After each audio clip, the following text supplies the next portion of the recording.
drive where they scored, the power football at the end. That's what Virginia Tech is all about. They can run the option, they can pass the football, and their defense and special teams puts them in areas where they can make the big plays. Early in the game, Western Michigan had momentum. They had emotion. The crowd had emotion.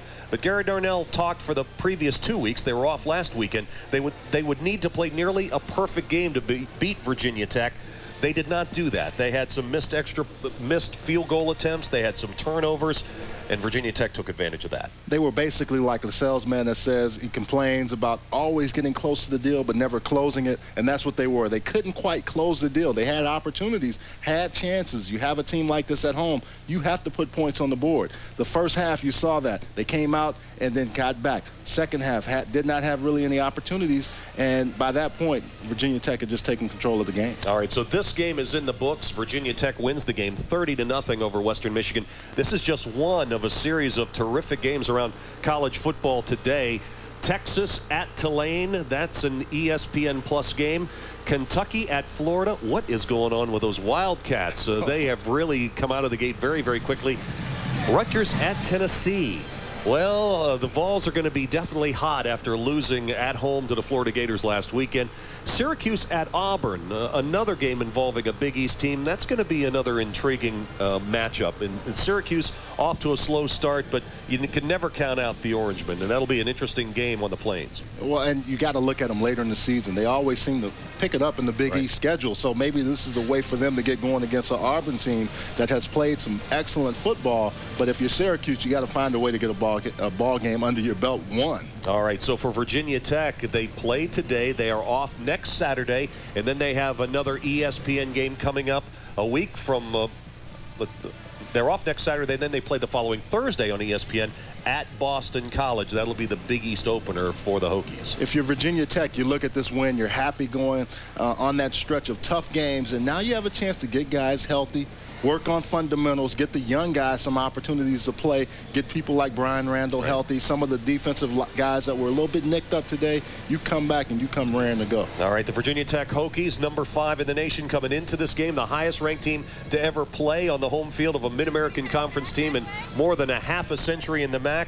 And they come out of Kalamazoo, mission accomplished, with a victory 30-0 over Western Michigan. It was an impressive performance. We enjoyed our time here at Waldo Stadium. Great place to watch a college football game. Well, if you look at the score, the first half, it was 3-0, and it was about 2 minutes left, and you're thinking, wow. And I think that's what happened to Western Michigan. They thought, oh, we have this game. We go in at halftime 3-0. We can come back out. And the minute you do that, the minute you give up a little bit, Lee Suggs hits you for a big one. And that's what hurts you. I think Western Michigan, now that they move into the MAC schedule following this game, they're going to be very competitive in the MAC West. Oh, they really will, because they have the talent now. Kendrick Mosley is back. They have some of the weapons that they needed to get this stretch drive for their MAC conference going. All right, Charles, I wish we had more time, but we got to get out of here. For my partner, Charles Arbuckle, I'm Dave Weekley. Sharon Thorson had our field story today. The Virginia Tech Hokies struggled early offensively, but came alive late.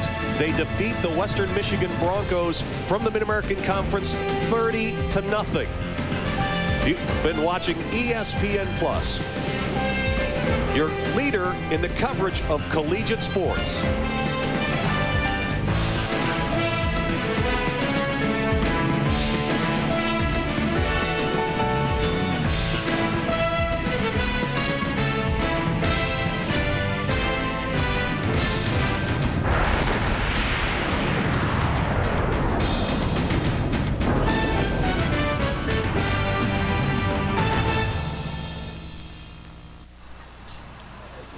College football Thursday night finds autumn in the air.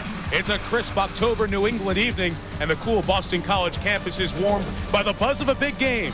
Number 4 in the country is in town. Virginia Tech was a top 20 team this summer, and they've knocked off 3 straight ranked opponents. As the vibrant autumn leaves fall, the team in maroon and burnt orange is soaring through the national rankings. A big reason why that man, sophomore quarterback Brian Randall, has taken over a talented team, and he's growing with them. He can beat you with his arms and his legs. But tonight, he faces a stout road test. And he has to keep pace with that man, Boston College senior Brian St. Pierre, who gets his last chance to knock off one of the Big East big boys. College football Thursday night presented by Circuit City. We're in the Big East, and we see one of the best in the country. Number 4, Virginia Tech, taking on an Eagles team whose only loss came at Miami. We welcome you to the start of what may be the best college football weekend of the 2002 season. This Virginia Tech team was a year away, according to the folks in Blacksburg, but they've beaten 3 ranked and good teams, and now all of a sudden, they think this year might be their year. Virginia Tech's going to be favored every game between now and their trip to Miami the first Saturday in December. They could get to the Orange Bowl 12-0. The toughest test between now and then could very well be tonight against a Boston College team that, to be frank, is low on charisma and sex appeal, but is really high on character, consistent play, and a solid team. One reason is the man who leads the Eagles, and he's with Dr. Jerry Punch. With Boston College head coach Tom O'Brien, I know you told us yesterday, Coach, that there are no such things as moral victories as far as this program has come the past few years. But your young men took Miami further than anybody else had this year for 3 quarters. The confidence you earned that night, could that help you tonight in this big game?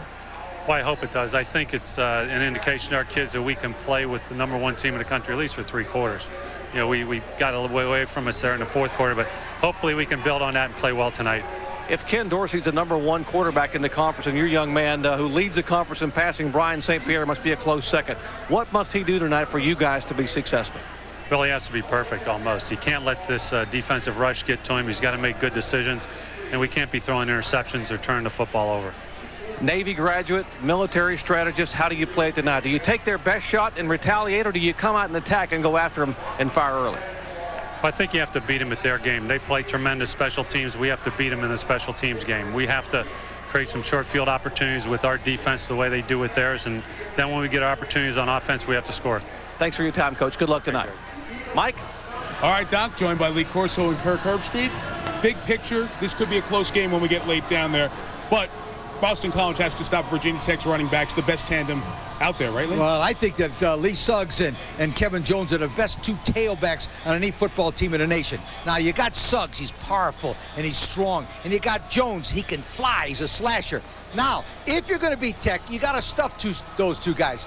But this quarterback, Randall, all he does is win. This kid's a pretty good football player. And it seems like Brian Randall continues to get better as a young quarterback. But let's face it, when you think about Virginia Tech football and you think about Frank Beamer, you think about defense. And this year, Bud Foster, the defense coordinator, has put together a young group, but very aggressive. I talked to him this afternoon. I said, what makes them so good? He said, probably the camaraderie. This team doesn't want to let each other down. And when you have a group of 11 guys that care about one another, that can fly to the football with the scheme that Bud Foster runs, it is very tough to go after that defense. And Brian St. Pierre, the Boston College quarterback, will have to make some plays tonight with the passing game to have any chance of moving the ball. The atmosphere will get better later. It's typical Boston. It's a late arriving crowd. They're when eating. They get here, They're eating. It's a near sellout crowd for tonight. Great autumn night, too. Temperature in the 50s. Chris Fowler, it's Thursday night, the prelude to Judgment Day 02.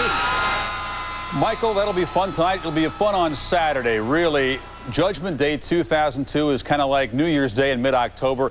Games all over the place that are going to shape the races in the conference and also the national title. Big Gonna do it. You know, if the Hokies win tonight, keep in mind they should move up to at least #3 in the next rankings. Kirk Herbstreit and Lee Corso, this is their 2nd look at Virginia Tech, and this is the toughest roadblock, guys, for this team. The toughest roadblock to taking a perfect record to Miami on December the 7th, don't you think? No question, Chris. And if they do beat BC tonight, and I think there's an if to that situation, as Mike said and you just said, they should be favored the rest of the year, go into Miami undefeated and play the Canes there. And I'm telling you, weeks in advance, they have the team, Tech does, the kind of team that could beat Miami. #1, they're hard-nosed. They play good defense, and Kirk, I'll guarantee you this one, they will not be intimidated by Miami wherever they play them. These guys are a bunch of hard-nosed guys. They're not afraid of Miami. Well, everything you just said, Boston College has been able to do against Miami the last 2 years, and they've stayed pretty close against them those 2 times. I agree with Lee. I think first Virginia Tech has to get through this game on the road in an environment that's going to be tough for them. I want to see Brian Randall perform again on the road and see if he can continue to develop. But I agree with Lee and I agree with Chris, and I think everybody, Virginia Tech wins tonight. You look at their schedule, it's going to come down to the Orange Bowl, and Frank Beamer teams do not get intimidated. They're physical up front, and if Brian Randall continues to develop with the running game that they have, they can keep the ball away from that high-powered Miami offense, and that's really how you beat Miami. You attack them, you keep the ball away from Dorsey, and you don't get intimidated by that bully mentality that Miami has. So this is a big one, though. They got to get through this one first, Chris. Big if. I'm glad you amended that. I'm not talking about the game 2 months away. Let's get past BC first if you're a Hokie. You're really on the list of things that define this team. The fast, frenzied defense, the unsurpassed special teams, the untouchables tailback tandem. The guy they talked about, Brian Randall, he's barely on the menu. But in 3 games since the sophomore came in for the injured Grant Knoll, he's had a hand in beating 3 ranked teams. He's a distributor, a guy who patterns himself after a basketball point guard. Basketball is kind of like my childhood dream. Basketball is my life. And my father, he kept us in sports, you know, ever since we were young. And growing up, everybody was like, oh, you know, yeah, your boys are going to be some basketball stars when they grow up. I mean, football wasn't even in the picture. I think that leadership position of playing point guard kind of gave me that mentality to want to be a quarterback. I always thought my whole time through high school, I was going to go to college, play 2 sports. Whichever one I'm playing at the time, I'm pretty good, you know. Football-wise, I was recruited by basically almost everybody. So I got this great flexibility, keep me nimble, elusive. You know, I looked at Charlie Ward, I was like, man, he won the Heisman, playing point guard for his basketball team at Florida State. Gets drafted to play for the Knicks. Well, he can do it. I'm sure I can do it too. But I mean, sometimes things don't work out the way, you know, that you want them to. So when we first came in, we called ourselves the Dynasty. Everybody that came in with our incoming class, whether you redshirt or not, is part of the Dynasty. When we came in during the summer, so, you know, we got together, we was like, we would call our class the Dynasty. So we looking to do big things, I mean, the whole time that we're here. We're not gonna sell ourselves short at all, you know. I'm not saying, yeah, I just wanna go out here and have a winning season. No, it's not like that. I'm a winner, and that's my attitude. Whatever I'm doing, I wanna win. So I wanna win a national championship. Well, he's a young guy on the road, but BC's defense not the swiftest. He can cause some problems for him. He really can. You know, he's just been the captain of the ship, and I want people to know how hard sometimes as a competitor that is to do. I mean, but he's got 2 running backs. Here's what he understands. 2 running backs, both average over 5 yards a carry, a great defense. He understands, Mark, if he just doesn't screw it up, he doesn't turn the ball over, they're going to win most of their games. Well, I agree with you on that aspect, but here's the key. If you've got 2 fantastic backs to just hand the ball off to, it's easy to run this offense. But my question is for Brian Randall, when he gets in a situation, when this team is down by 10 or 14 points, and he has to lead them to victory by throwing the football vertically and trying to stretch this defense, or any defense he faces, he's going to have problems because most of his passes, he's completing 66% of his passes are short, precise, controlled passes. I think he can do that. I think he's answered that. He's been certainly very efficient. We're still going at it on that. Coming up at halftime of this game, speaking of OU and Texas, we'll talk to Sooner head coach Bob Stoops. But after this, it's off to Chestnut Hill, an important challenge for Brian Randall and the unbeaten Hokies against Brian St. Pierre, the guy that teammates call simply Saints. Mike and the gang will have the first half when you come back.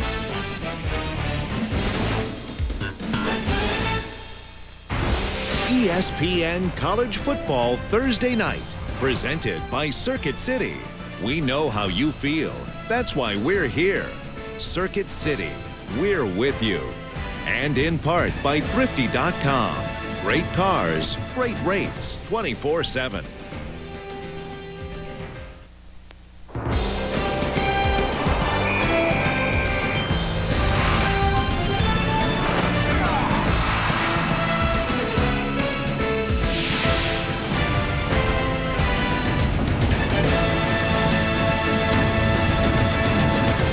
College football Thursday night presented by Circuit City, one of the few teams in America that controls its destiny to get to the national title game. Number 4 Virginia Tech visiting Boston College. The Eagle fans, who are among the earlier rivals and the loyal ones, sense that they need to provide some atmosphere for their team.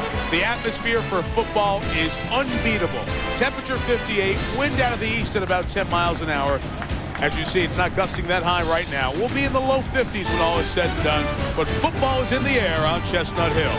With Jerry Punch, Lee Corso, and Kirk Herbstreit, Mike Tirico, we get a chance to see a man who had his jersey retired earlier this year at his alma mater. No one's won more or meant more than Frank Beamer. On the other side, Tom O'Brien, who replaced Dan Henning, had a major rebuild to do here, and the former Navy man is on his way to what would be a 4th straight winning season. But he's never beaten Virginia Tech since he's been the BC head coach. His Eagle team won the toss, deferred the option to the second half. So Boston College will kick away, and Sandro Shortino will kick to Richard Johnson of Virginia Tech. Hokies in the white, Eagles in the maroon. Both teams were off last Saturday, and off we go from Massachusetts. Johnson from the 9.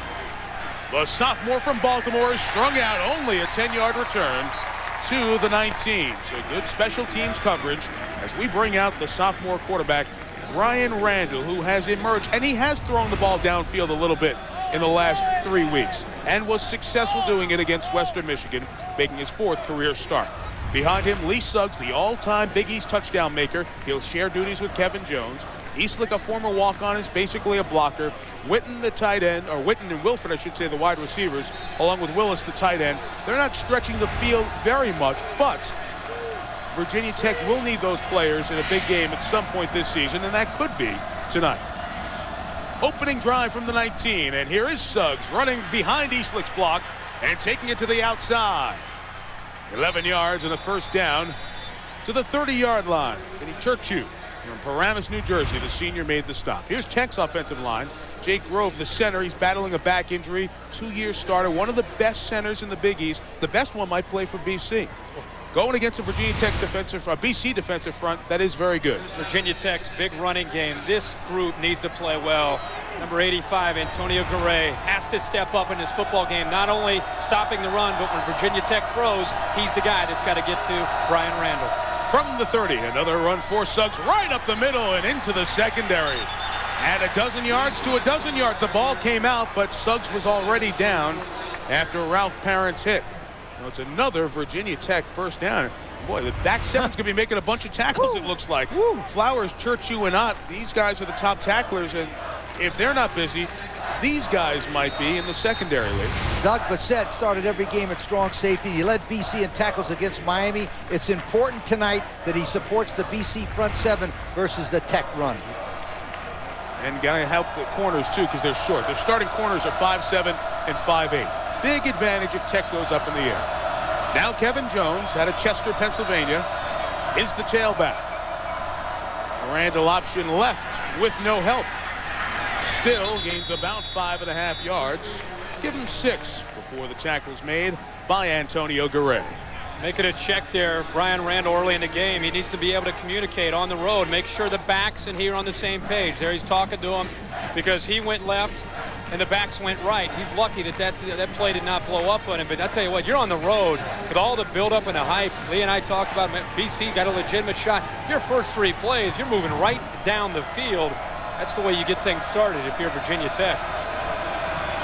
3 plays and 28 rushing yards. Ernest Wilford at the top of the screen. The fumbled snap, and Eastlick takes a knee as the flags come down. They were trying to get the BC player in the neutral zone and almost ended up with bigger problems. John Smith, our referee, will spot the ball and then sort out the flag.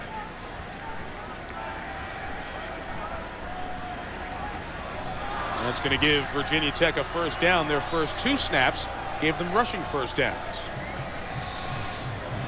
As we go up the offensive line, watch Davis, the left tackle, Gibson, the left guard. They just explode. Number 60, Gibson makes a tremendous block and lets Suggs go through there. Well, again, the offensive line setting the tone. Big blocks up front, and BC knows it's coming. They just can't stop it in the early going, and that gives that offensive line and the running backs a lot of confidence coming into this game with Boston College knowing that they have to be able to stop that, and Virginia Tech stuffs it right down their throat here these first couple plays. Virginia Tech, a team that's put the hammer down on BC early in their last 3 meetings. Out of the shotgun for 1st and 10, and now 1st and 5, unless they can get the flag on Virginia Tech's offensive line for drawing Tom Martin into the neutral zone. Dead ball, snap infraction, offense, 5 yards, remain, first down. That's Jake Grove, the center. I want you guys to watch the center's head in this situation. Watch his head bob up and down. Watch it. There. Now that's illegal. That's drawing the man offside. You can do with the center's head. You can't move. You can do it with Boyd's Kurt, but not with that. That's an illegal play right there by Jake Grove. You're right. That was, I think, even with the voice of the quarterback back in the shotgun, let's keep an eye on that throughout this game. He got him to play before, too. So now it's 1st and 15. BC showing some pressure up at the line. Yelling the cadence out. The center's yelling the cadence out. Randall adjusts the play. It's his first pass of the night.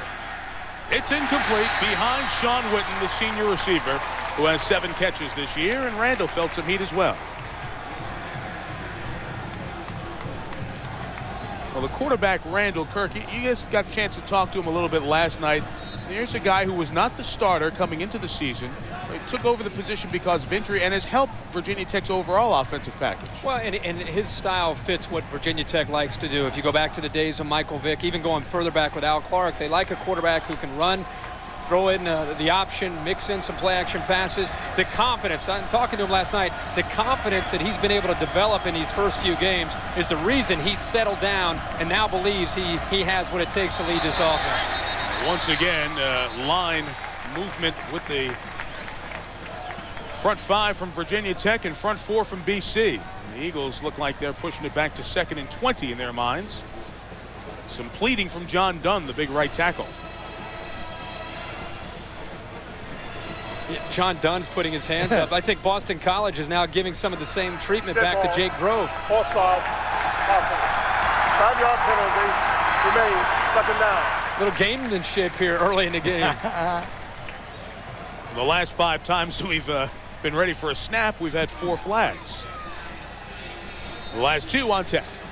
The other thing that Brian Randall said is his quarterback coach, Kevin Rogers, has done an unbelievable job in teaching him the importance of preparation, studying film. He said, by the time I get into the game, I've seen every look that I'm going to see, and it's just a matter of going out and reacting to the schemes that I've studied all week. Kevin Rogers has helped him improve tremendously. 2nd and 20. Randall down the middle. It's caught by Ernest Wilford to the 32-yard line. First down. Doug Bissett made the tackle. 27-yard gain for Randall and a first down. The danger of playing zone defense is you have to be careful of the seams, and that's what Brian Randall was able to take advantage here. Cover 2 right down the middle. You're talking about a throw. You know, Brian Randall gets labeled as an athletic quarterback, but I'll tell you what, that ball had some zip on it. Number 19, Ernest Wilford, was the best looking prospect I saw 2 years ago on the hoof. And I talked to him before the season and said, you got to do some great things. This guy could be a superstar. Number 19, Wilford. Put it down on your paper. This kid could be a great player. Once again, another flag pre-snap. And this Tech offensive line did not play well in their last game. An easy victory at Western Michigan. Dead ball, snapping offense. 5-yard penalty remains. First down. And here it's not the physical stuff, it's the illegal procedure. That's 3 penalties on the Tech offensive front. And if you'll notice here, we got Jake Grove in the same mistake he made before. Remember, Grove was a guard all last year, and now he's moved into a center, but he's made a couple of mistakes. And I think, Kirk, the problem with this is sometimes the quarterback's voice gets the guy complicated. I think Grove, he's playing too many mind games up there. Make the calls. Let's go. Forget about calling the cadence out and trying to confuse the defense. Terrell Parham is one of the 4 receivers in on 1st and 15. Randall in trouble, is brought down. So they brought some pressure. Antonio Garay helped finish it off. And Boston College picks up its first sack of the night, a 14-yard loss. Garay's the guy who gives them the best chance to get after. It's his 4th sack on the year, and he knew coming into this game, this is a chance for Boston College. Look at him get to the inside and just basically beat John Dunn to the middle and to the inside gap. And Brian Randall's a good athlete. He can scramble, but that time Garay got in there too quick. So after the penalty and the sack, 2nd and 23 on the opening drive of the game. 5 in the pattern for Randall, and tons of time this time. Moving and throwing deep. And a spectacular catch. Touchdown, Wilford. What did we say before about the DBs? 44 yards. Ernest Wilford, first touchdown grab of the season for the 6'4 junior. And what did I tell you about Ernest Wilford? 6'4", 217. Kirk and Mike, this guy, if he takes no plays off, can be a superstar even in the next level. Watch the focus, Kirk. Unbelievable.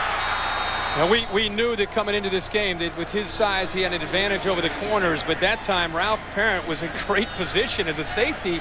You just got to go up and try to bat that ball down. First ever kick for true freshman Nick Schmidt, and he knocks it through. Schmidt kicking because of an injury to Carter Worley. Well, people said Brian Randall hasn't been tested throwing the ball long. I saw their last game.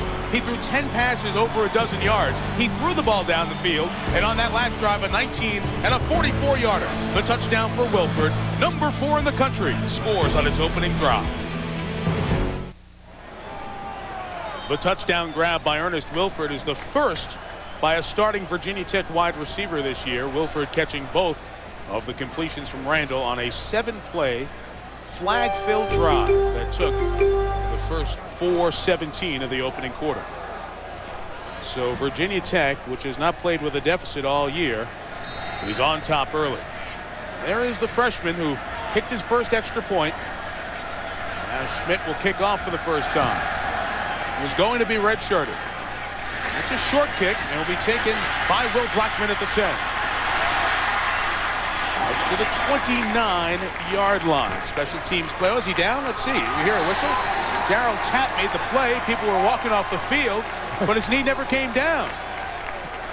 So it's out to the 40.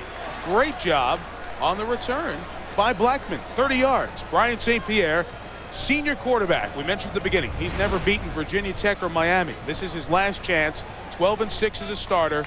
He's a complete quarterback. Has to play perfect to pull off the upset. Knight won the starting job with 300-yard games. Toll's a blocker. Burke is their best receiver. Hemmings is a senior. And the tight end, Sean Ryan, one of 3 you'll see tonight. They caught 8 passes in the last game. A 43-0 victory over Central Michigan. A run with Knight to daylight. About 7.5 yards. Derrick, a junior from Rockland, Mass, running behind an offensive line that is headlined by 77, the center, Dan Coppin, perhaps one of the best in the country. Chris Snee, the left guard, is young, but will be a very good one. And that feared Virginia Tech defensive front. Nathaniel Adibi is the leader of the team in sacks with 5, but Coles Colas on the other side can fly also. If Lewis gives that look, I ain't going anywhere near 70. See that? Wright breaks free. Into the secondary. Inside the 20-yard line. 32 yards. So a quick response from the Eagles.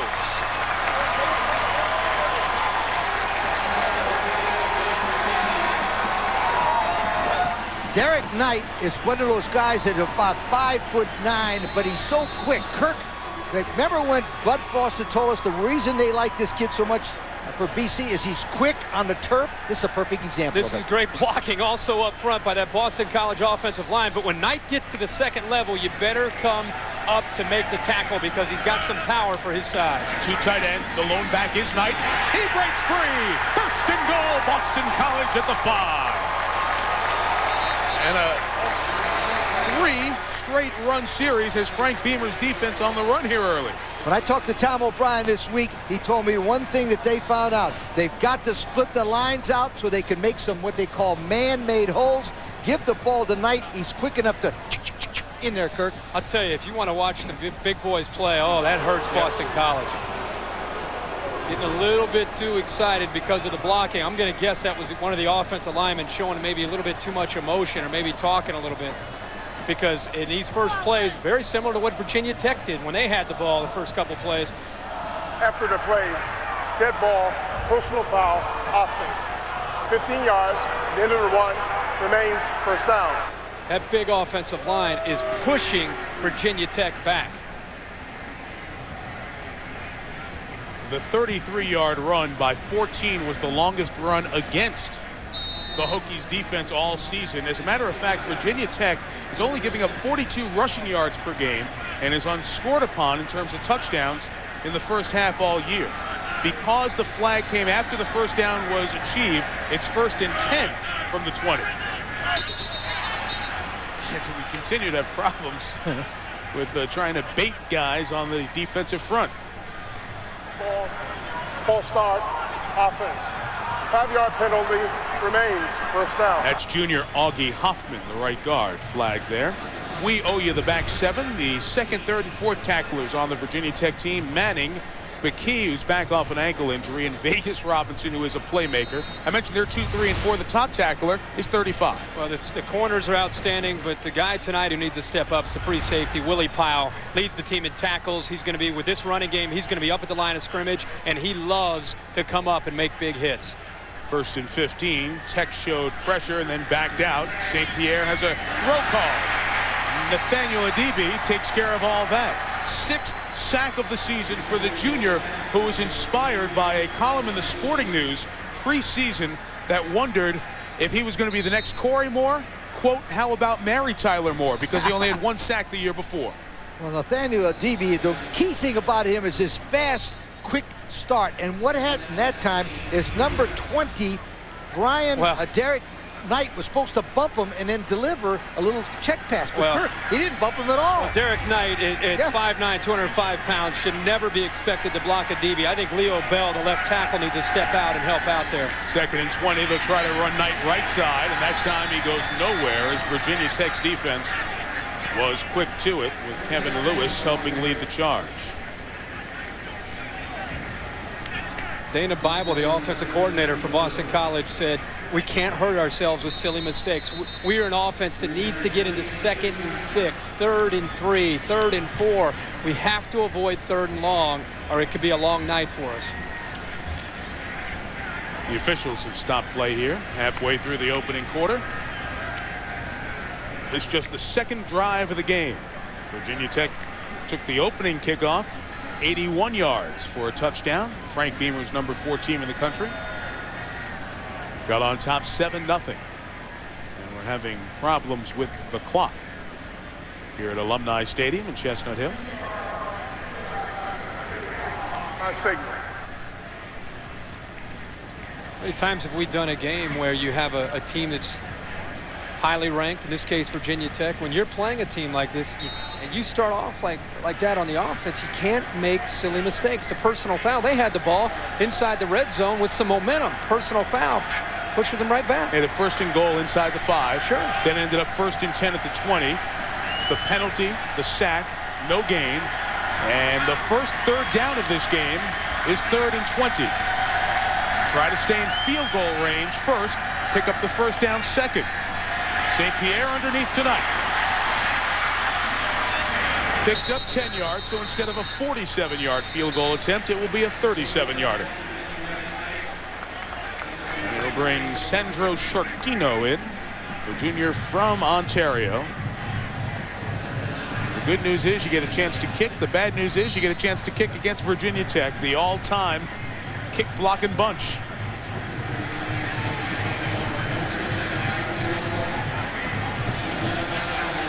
Officially, this will be a 36-yarder. Low snap and wide right. 1st and goal at the 5, no points away from it. So O'Brien's team, the penalty hurt him. Tech ball when you come back.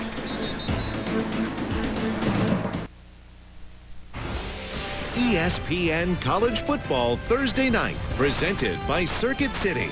Brought to you by the totally new 2003 Ford Expedition. No boundaries. And by Mass Mutual Financial Group. You can't predict, you can prepare. The junior from Richmond, Virginia, Ernest Wilford, capped off the opening drive with a touchdown. Virginia Tech starts this drive at its own 19.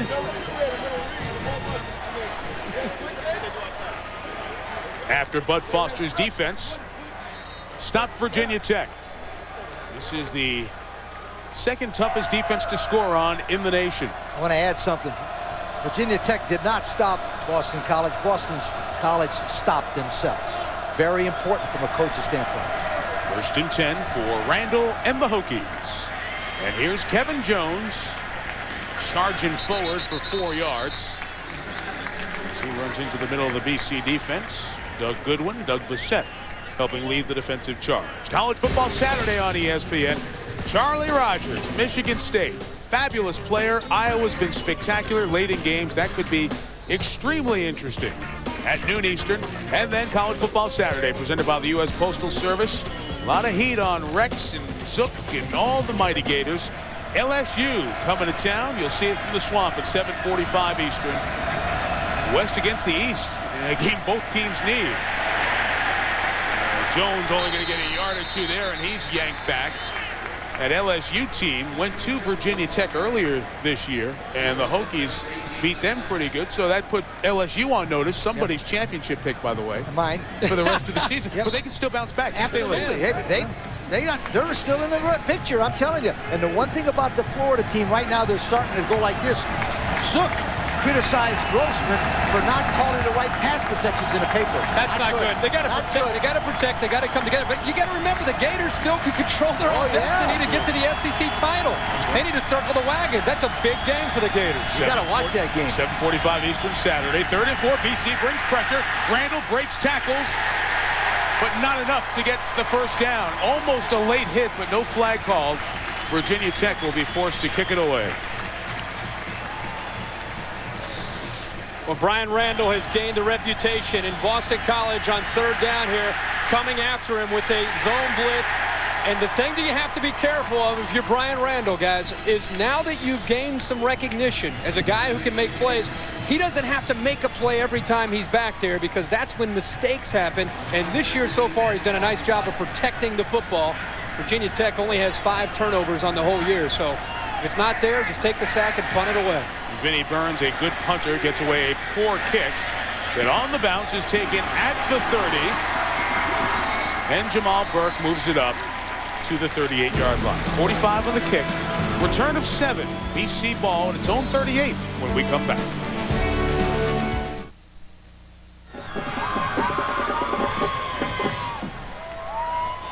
Back on the campus of Boston College. Eagles trying to knock off Virginia Tech, and for these players, they have never in their BC history, and their students haven't for that matter either, seen a win by the Eagles over the Hokies.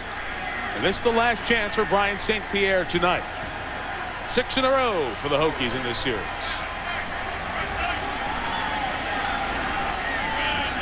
Drive start from the 38. Play action for St. Pierre, looking long, well covered, so he throws it out of bounds and lives to see 2nd down. Good coverage by Roniel Whitaker. Here's Doc Punch on the sideline. Guys, BC senior center Dan Copeland told me of the 5 games that Boston College or Virginia Tech has played this year. So they spent most of the time watching the LSU films. And LSU had the most success running the football if you consider 80 yards rushing success. He said LSU sealed off the defensive ends, got pushed at the middle, and ran between the tackles. He said, we believe we can do that tonight. And they did it in the opening drive. Moved the ball nicely, Jerry. 50 rushing yards on that first drive. It's more than Virginia Tech gives in a game. That's right. That's with a 5-yard sack in there, too. Good throw by St. Pierre, but Keith Hemmings, the senior, could not hang on. Hemmings, a 15-catch-a-guy game. Couldn't catch the hot shot from number 2. Covered by number 2 in white. Well, Boston College throughout this game, they're going to try to run the football, of course, with a big offensive line. But Brian St. Pierre told me yesterday that they feel they can take some shots deep downfield. And actually, he said, I'm going to throw it up in the air so my receivers can come back to the ball. I'm going to, if anything, underthrow it, because they feel that the Virginia Tech corners don't always see the ball in the air. So he said, look for us to take some deep shots and maybe throw it underneath to make my receiver come back to the ball while Virginia Tech can't see it. 4 receivers in the game. St. Pierre some time going deep, but overthrows Jamal Burke. Just couldn't get the time to set and throw as Burke was trying to break free, and it's a punt for the Eagles. Challenging Virginia Tech's DBs a little bit on that drive. And now Kevin McMiler, a good punter, but struggling with his average this year. We'll watch the punt release time. If you get it off in anything under 2 seconds, that's good. If not, it becomes much more blockable. That's from snap to off the foot. Block! Oh, man! He was right in there and probably got a piece of it. He did. And it's down at the 25-yard line. I mean, that was clear as day for Coles Colas.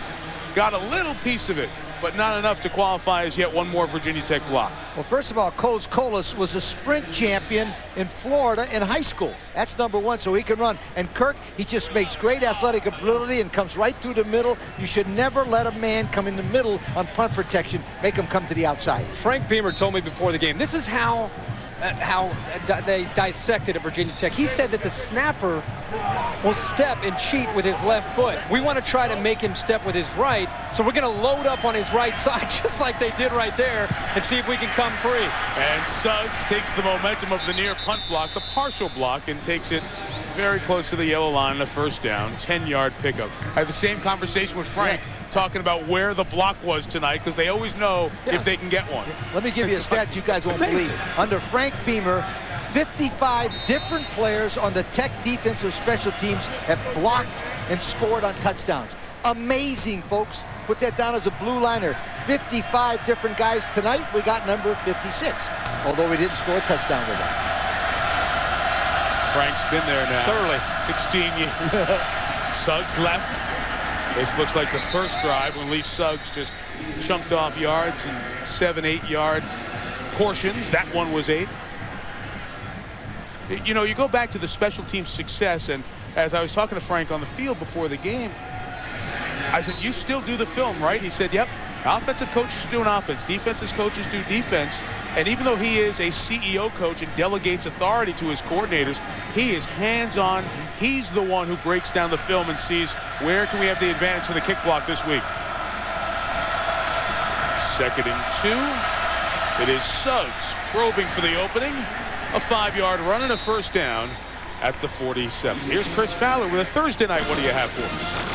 Well, Michael, the Minnesota Twins have muscled the Gophers game with Northwestern on with Thursday. There's Terry Jackson through the Wildcat defense. Minnesota, a pretty quiet 5-1 team coming in. They have the lead in the first quarter. And you know, Chris, a lot of people are talking about Iowa's success, and the Hawkeyes have played very well. End of the season, Iowa, Minnesota. Oh, is that a game? Could be a very important game down the line. It's way early, but sure is. Big Ten is an improved conference. Minnesota, Iowa, Penn State has helped the conference become a little bit better. 1st and 10, speed option. Suggs has the corner. I think he's off to a good start here tonight. A flag, though, is down back near the line of scrimmage.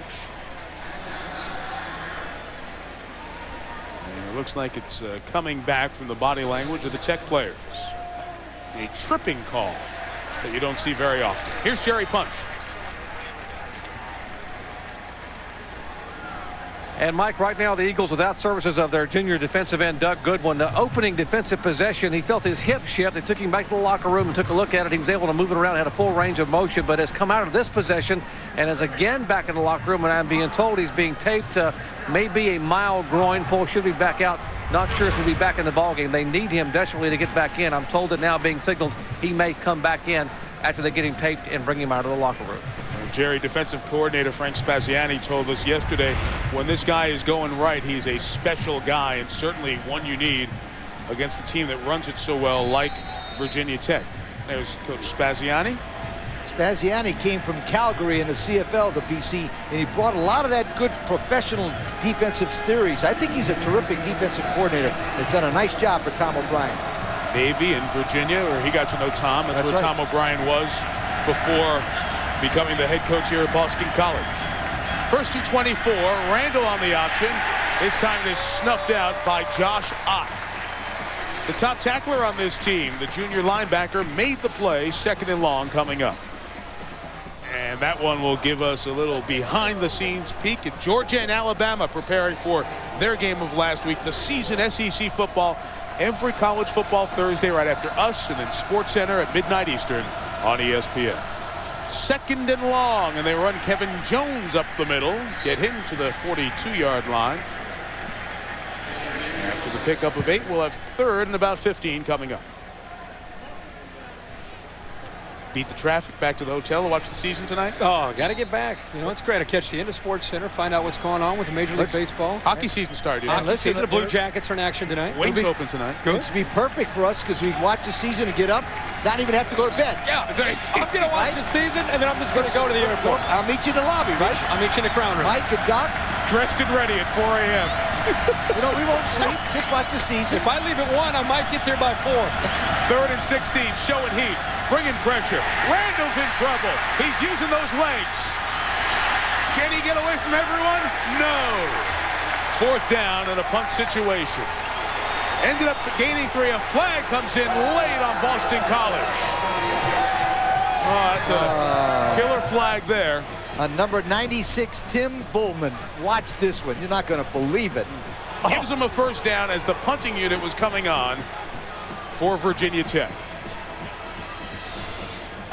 Goes back to Brian Randall trying to make plays. It's 3rd and long. Guys, at this point, and I know he's trying to be creative, but he also has to be careful of trying to make too many things happen, because by doing that, he can leave himself vulnerable. I was watching the same thing you were watching.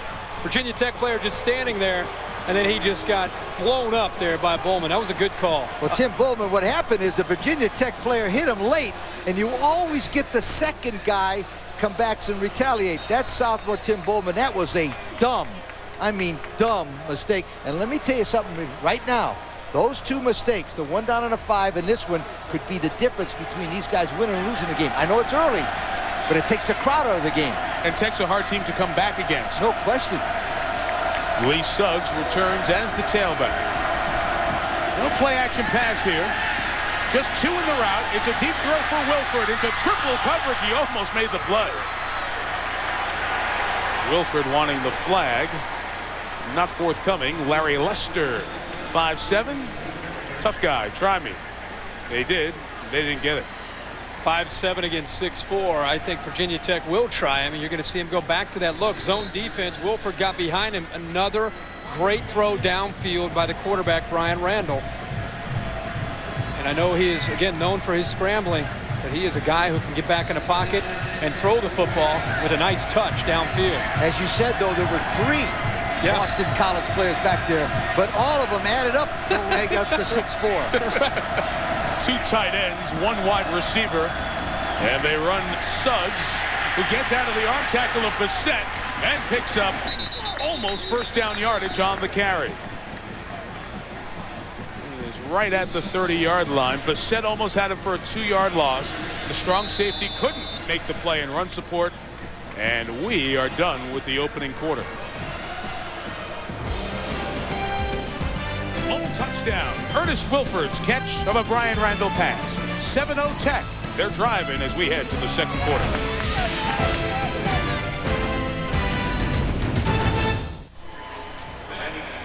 Back for quarter number 2 of College Football Thursday Night, presented by Circuit City with Lee Corso, Kirk Herbstreit, and Dr. Jerry Punch. Mike Tirico, glad you're with us in the Big East tonight.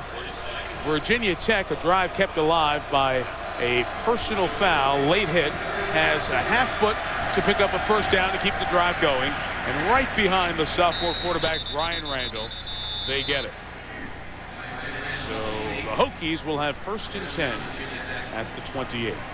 Virginia Tech opened with 3 home wins this year, then won a couple of road games.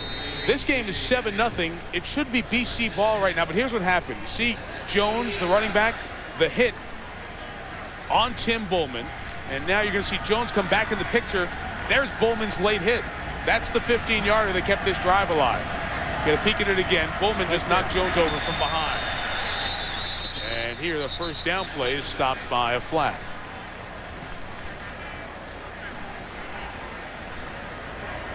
Dead ball, false start, offense. 5-yard penalty, remains first down. Uncharacteristic of these teams. That's the 9th penalty of the game. 9th penalty, and both offenses are self-destructing at times. Neither defense is necessarily dominating and stopping them. It's been a matter of Virginia Tech at times pushing themselves back with silly penalties, and Boston College doing the same thing. So now it's 1st and 15. Again, 1 receiver in Wilford. And Suggs runs behind the 2 tight end set. He gets back to about the original line of scrimmage. Just a yard shy of it. It'll be 2nd and 11 coming up. If you're not familiar with the Virginia Tech story of Lee Suggs, he tore his ACL in the first game of last season against Connecticut, was back for spring practice. A guy who ran a 4.3 and in 2000 was an All-American with 28 touchdowns and 1,200 yards. Saw Kevin Jones come in, take his place, and was the Big East Rookie of the Year in 2001. Suggs has come back averaging 5 yards a carry, has 7 touchdowns, and still has the shiftiness to break tackles, break free, and take it inside the 5 for first and goal, Virginia Tech. The quarterback, Randall, helped him with a block.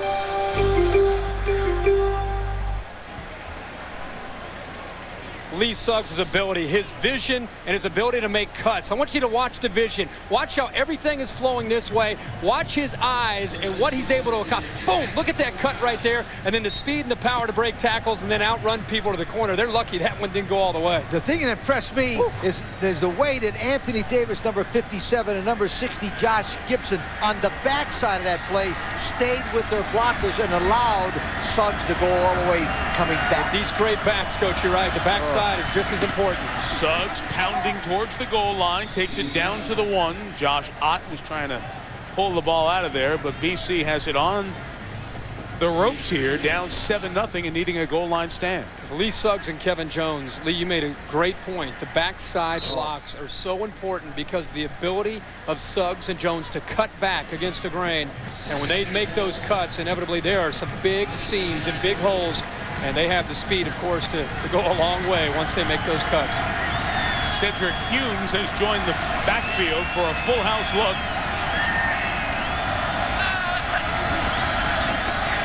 Suggs trying to follow behind Grove and the left guard Gibson. He's still short. We have 3rd and goal coming up.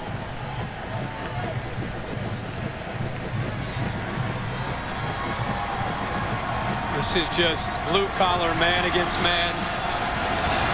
See who's going to lead. Roll up your sleeves and see who wants it. But don't forget Brian Randall faking it up the middle. Always is capable of the naked around the corner. But with Suggs, the leading scorer 2 years ago in the nation, he's going over the top. Humes is 32, came out of the backfield. Suggs over the top. Should be in. Let's see. The umpire says the shoulder might have been down before the goal line. Line judge and umpire discuss and say touchdown. The 39th rushing touchdown in the career of Lee Suggs. That is a new Big East record. And don't forget, ladies and gentlemen, the 15-yard penalty back there, a stupid penalty on BC, gave Virginia Tech the opportunity to score this touchdown. On 3rd down, gave him the ball. No way. Nick Schmidt's 2nd career placement kick, and the freshman has looked just fine. It's been a big concern for our friends down in Blacksburg. Quite a drive, a lot of it Suggs. 64 yards, the big spectacular run to get him inside the 5. The power of football to score. 14-0 Hokies.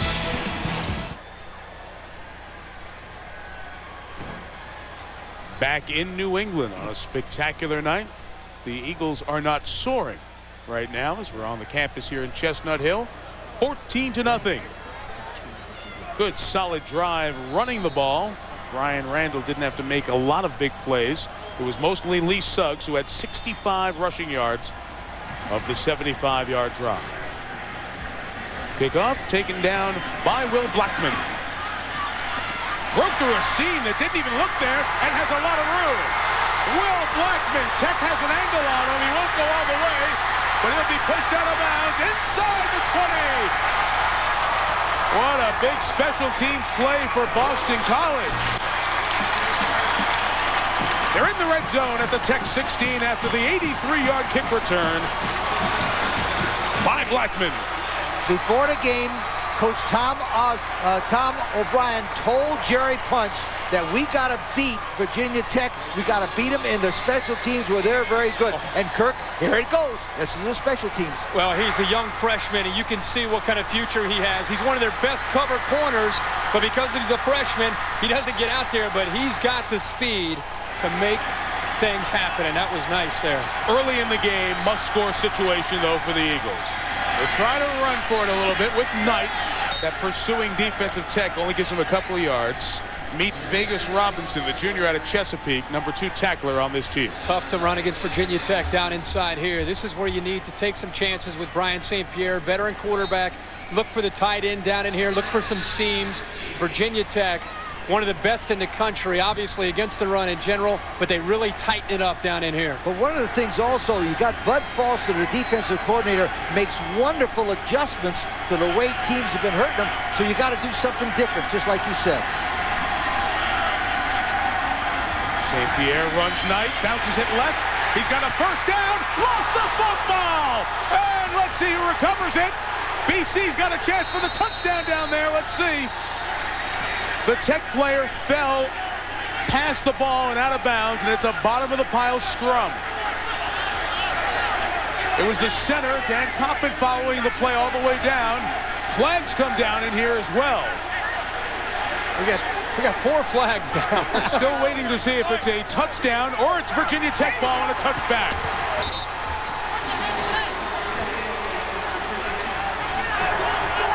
Oh, at bottom of the pile it continues. That's Garnell Wilds down there. You know, I saw one official signal safety, which is obviously the wrong thing down there. We got another flag, and this one's going to go on Wilds for throwing the ball up in the air after he came out with it. It is a touchback and first down. Some fans are throwing stuff already back over by the student section. Here's the run by Knight. Stripped by Mike Daniels, the sophomore. Watch Copen, the center, come in and push Hardy off of it. Now the ball's between his legs, and he's got to try to come up with the football. That's Mizzarelli. Okay, the tight backup tight end. Yep. You can see the momentum when he pushes through Hardy. Watch the football come through and land between his legs, and now it's a brawl. Now it's a matter of, boy, he had a shot at it, but 17 Wilds right there recovers the football for Virginia Tech. Meantime, there are a lot of things being thrown by the fans, and that might as well be one of the flags as well. And Tom O'Brien, the coach, has walked all the way down to the goal line to tell the students to cool it. Referee John Smith's going to come over, have a word with O'Brien, and assess all of these penalties, which Lee comes after the recovery, so should be all dead ball fouls, as long as they had already determined who recovered. We have multiple dead ball penalties against the defense. We have a dead ball, personal foul, dead ball, unsportsmanlike, dead ball, unsportsmanlike. All 3 penalties will be enforced. They might be in the next county. Well, they would probably be at the 2.5, because half the distance from the 20 is the 10, from the 10 to the 5, 5 to the 2.5. Yo, I have never, ever seen this happen.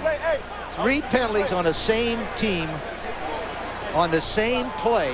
You ever seen that? No, that are all enforced. All that don't get declined because they're all dead ball fouls. What's the next county? Well, we can get you to Logan Airport through the Callahan and Sumner tunnels. I'm telling you this. I've never seen this. You're right, Mike. It's on the 2.5. But let me come back to the point there. We said they couldn't afford a mistake. They were going in, had the first down, and instead of 14-7, Virginia Tech ball. No way they're going to win this game unless a miracle happens. Well, if they keep doing this. It's just mistakes. I mean, when you come in to have a chance to play the 4th-ranked team in the country, and the offense is executing. The offense is putting themselves in a position to score, but personal fouls, fumbles, just silly mistakes have cost him here and cost them some more points. And the only reason that Derek Knight is now the running back for Boston College is because Horace Dodd got the starting job and fumbled in the red zone against Stanford. That's something that Tom O'Brien refuses to accept. And Knight understands ball security and ball protection is the only must-do as a BC running back. And that's why this guy is just so disappointed right now. And it's interesting because fundamentally he was holding the ball properly and in the right hand. The defensive defender from Virginia Tech just stripped it. Now watch. Fundamentally, see the ball is covered up nicely? It's just too strong right there. And then the pile ensued. It'd be interesting to see if there are any ejections or if they are just personal fouls and unsportsmanlike against different players. We haven't seen anybody who's gone back to the locker room. It is Tech ball, and it is 1st and 10 because they were all dead ball fouls. It's at the 2.5. Kevin Jones out of Pennsylvania is the back. He gets it out to about the 6.5. 4-yard pickup. And he's tackled by Ray Henderson, backup linebacker. Talking about Virginia Tech's touchdown drives, up until this ball game, 7 of the last 10 drives have been 70 or more. They went 2 times today, 81 and 75. So that means 9 of the last 12 touchdown drives by Virginia Tech has been over 80 yards. They use, 70 yards. They use ball control as a weapon. Here's 2nd and 6. BC bringing people, crowding the line. And Jones could not get out of Doug Bassett's tackle. Strong safety made the charge there. Jerry Punch. Guys, after the previous defensive stand by Boston College defensive coordinator Frank Spaziano, you see Frank there imploring to his young defense. He said, guys, we have a 0 margin of error here. We cannot stop these guys physically and have us make mental mistakes and give them yards on penalties. We have got to play smart. We have got to play physical, but also play smart, and we're killing ourselves out here on defense. Jerry, 1 receiver. They can get Virginia Tech off the field here. Hokies play it safe, run Jones. First down. And much more. Jones is so fast. Can you catch him? Trevor White had the angle and pushed him out of bounds at the 27-yard line. 67 yards on the carry. Ray Henderson of BC shaken up on the play.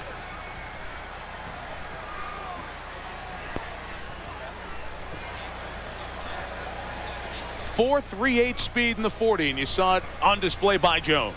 Well, this is just great blocking up front. And when you have your fullback who's at full speed before he has to make any blocks, watch the blocking up front and watch the block right here that frees him. And this is a big one by John Dunn. Now you have the seam. You have the fullback going downhill in Eastlick. And Mike said it. You're talking about a 4-3 guy. And, Mike, you're being nice there. He's going to take a little ribbing there. Yeah. The angle. He had the angle. The thing I like that about Jones, and the reason why this play worked, is Kirk had a good analysis of the blocking, but it was Kevin Jones' ability to sit there, and let the play develop and then hit the hole. That kid's a tremendous running for a sophomore. But the key to that was, Mike, was his patience. Patience and nice blocking up front. Nice blocking. You get a fullback. They're too tight. 3rd and long, deep in their own territory. That's a lot of confidence in the offensive line in the running game right there. I don't know if that guy had the angle, though. Henderson comes off the play. Trevor White was the guy who chased him down, a cornerback who's quick and undersized. But what you're talking about is what Virginia Tech does so well. There'll be a lot of ribbing that he got caught from behind. And when they get into the film room, there's so much pride as a group with the running backs that you can guarantee it'll be a big debate in the film room. Did the guy have the angle or not? The bottom line is White pushed him out of bounds. Let me show you Billy Height right there. Billy Height has been their associate head coach for like 150 years at Virginia Tech. He's a wonderful recruiter, the running back coach, and he used to coach at DeMatha High School in Washington, D.C. Terrific man for Virginia Tech. Great running back coach. After the longest run of the season for Tech, option with Randall to Lee Suggs, who gets ridden out of bounds after a pickup of about a yard. Tight sidelines here, so the guy gets ridden out of bounds. It's a wall not too far away. I want to find out here. Let's find out. He's got the angle. Come on. All right, and here's Kevin Jones. It's a foot race. Let's see who's gonna. Let's see if Kevin Jones leaves him with that speed. Yeah, but remember one thing: Kevin Jones is carrying the football. Yep. That makes it more difficult, Mike. Okay. I'm just trying to protect you, Mike. Lace him down, right? Trevor White did the job out of Christian Brothers Academy in Syracuse. 5'8" young man, chased him down. 2nd and 9. Jones held up long enough for the troops to get there. Vinny Churchu stopped them long enough for White to come in and make the tackle. One thing overlooked there, we're having some fun with the blocking and the running there of Jones, but number one, you fumble the ball. Virginia Tech recovers it. 3 personal fouls, push them back inside their own 3-yard line. You have them in 3rd and long, and you give up a big play like that. Very deflating. This Boston College defense needs to make a play here now on 3rd down to get some of their belief back that they can beat this Virginia Tech team. This is a big play. Remember, they've had 2 really good plays on toss sweeps to the right. They might go back to it right now. An option to the right. Randall almost tripped. He's surrounded and brought down at the 24-yard line. Brian Flores A safety moved to linebacker out of Brooklyn, stops it at no gain. From here, it is a 41-yard field goal. And the first attempt from a field goal standpoint in the career of Nick Schmidt coming up. He's a lefty kicker. And it's interesting because his holder, Robert Peasley, kept walking to the wrong side because he's been holding for righty kickers all year. So he's waving him back. Peasley went to the right spot this time. 41-yarder for Schmidt.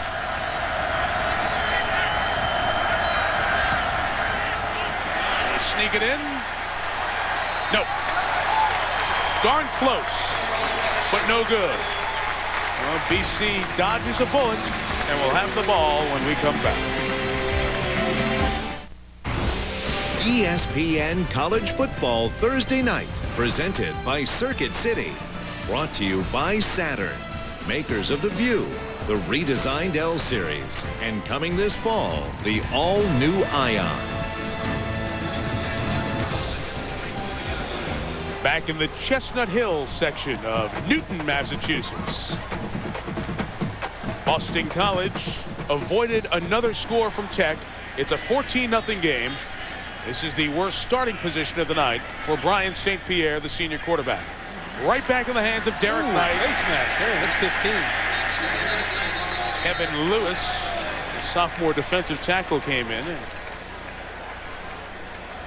since it brought the tackler down, it becomes a personal foul and 15 yards. First down. Our Saturday college football lineup. The incomparable Charlie Rogers.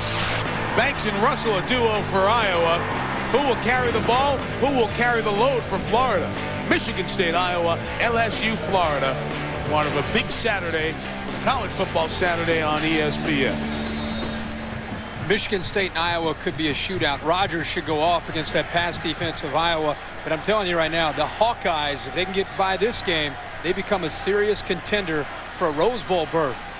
Keep an eye on the Hawkeyes. Really? Yes. All right. I like them. Maybe if we play the Buckeyes, don't No, they don't play Ohio State. they don't. That's why they maybe we can look at their schedule. Let's take a see if look. we can do that. St. Pierre stumbles, kept his balance, takes off, and picks up about 6 yards. Lewis got the flag. like He wanted to make up for it. Here I come. Whoa.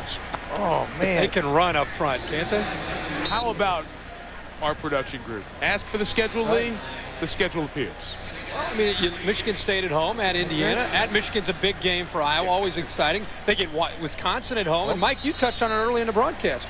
At Minnesota, always a rivalry game there. I mean, with their offense, they've got a shot. They still got a tough. That's a tough schedule. Tough schedule. State's going to be tough. At La Casa Grande, at the Big House, and Wisconsin at home, and isn't that Floyd at Rosedale, Iowa at Minnesota, in all the Big Ten trophy games? That's always a big one. You know, when Floyd's on the line. I'm just saying. Just keep in mind with Brad Banks and Fred Russell, C.J. Jones, Reese Brown. That's an offense that can score. Second to last pass defense in the country. Yep. Knight, not much there. That's why Charles Rogers, side. he's going to get 200 yards receiving. I said it's going to be a shootout, like 47, 45 kind of game.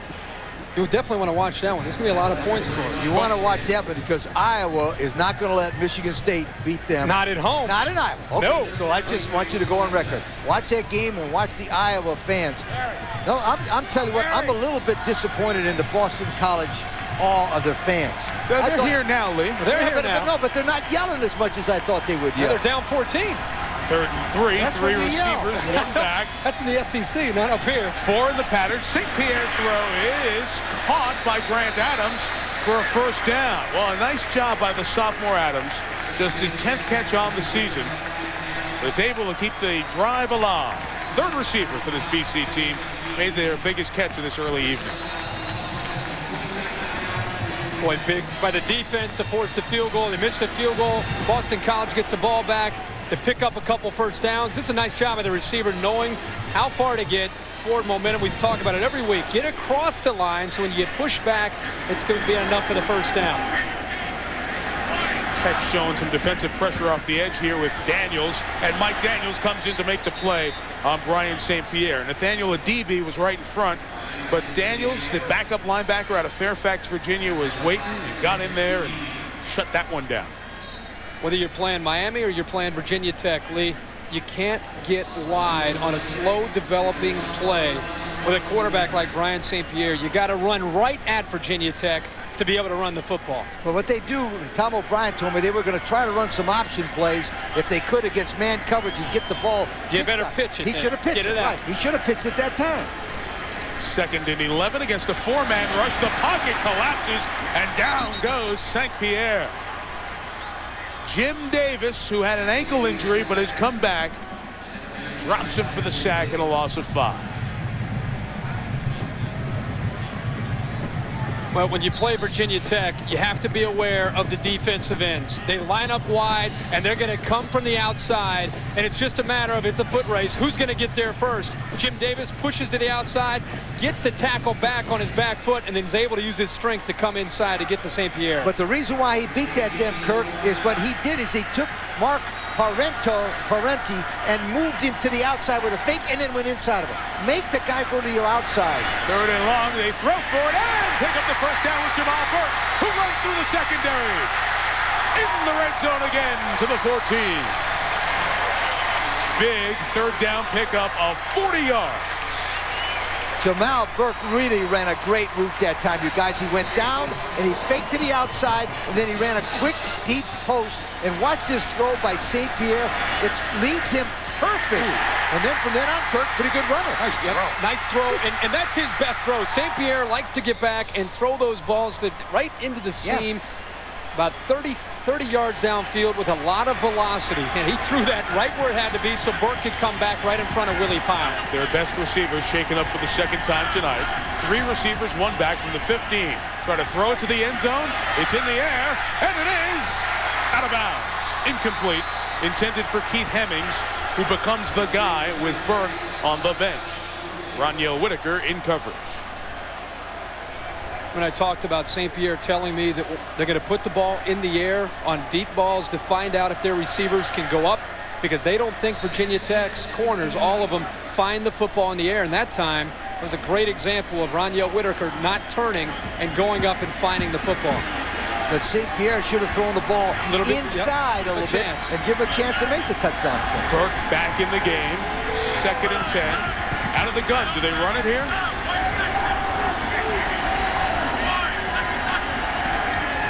Will quarterback draw. Design play. A DB brings him to the turf. Memo to offensive coordinator. Brian St. Pierre, no good at quarterback draw. Not quick enough. My friend. And I know that play takes patience, but against this defense, forget about it. It's just too. You got to have a guy back there that has some wheels, and some not only speed but quickness. Do not call that play again. That's Dana. the memo. That's a memo to Dana Bible. Don't call that play again, please. Dana was in the NFL with the Bengals and the Philadelphia Eagles. There's Burke up there for 3rd and 8. Need to get to the 5 for the first down. Intercepted, had a man wide open. Willie Pyle with the INT, his 2nd on the season. Keeping it alive as he jukes St. Pierre and returns it to the 43-yard line. Keith Hemmings broke open, but Pyle came over and made the play. 3 red zone trips, no points in this first half for Boston College.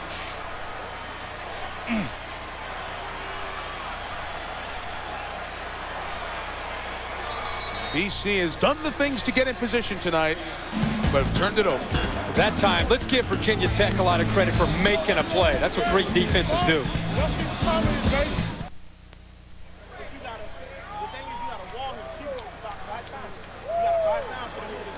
Willie Pyle in conversation with the rest of his DBs and defensive back 7 players like Mike Daniels after Brian St. Pierre was intercepted for the 7th time this season. Pyle's nice return giving Virginia Tech, with a 14-0 lead, its best field position of the night. Nothing has gone right for BC.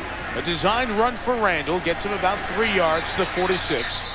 Tackle made by several BC players. Let's go back to that interception at the goal line. Willie Pyle is known as a fierce competitor and a fierce hitter, but here he shows some savvy, sitting back, right in the zone and reading the tight end coming vertical. Watch him just sit. It's like backyard football, baiting St. Pierre, making him throw it, and then when the ball's in the air, stepping right in front of the tight end and showing some speed here after the pick. To the right of that was wide receiver Keith Hemmings, number 12. Watch him. He's wide open. He tries to get the quarterback's attention, but he doesn't get it. And now St. Pierre is telling him to the tight end, get in front of him. Well, it's easier said than Willie Pyle wasn't letting him in front of him. Randall in trouble.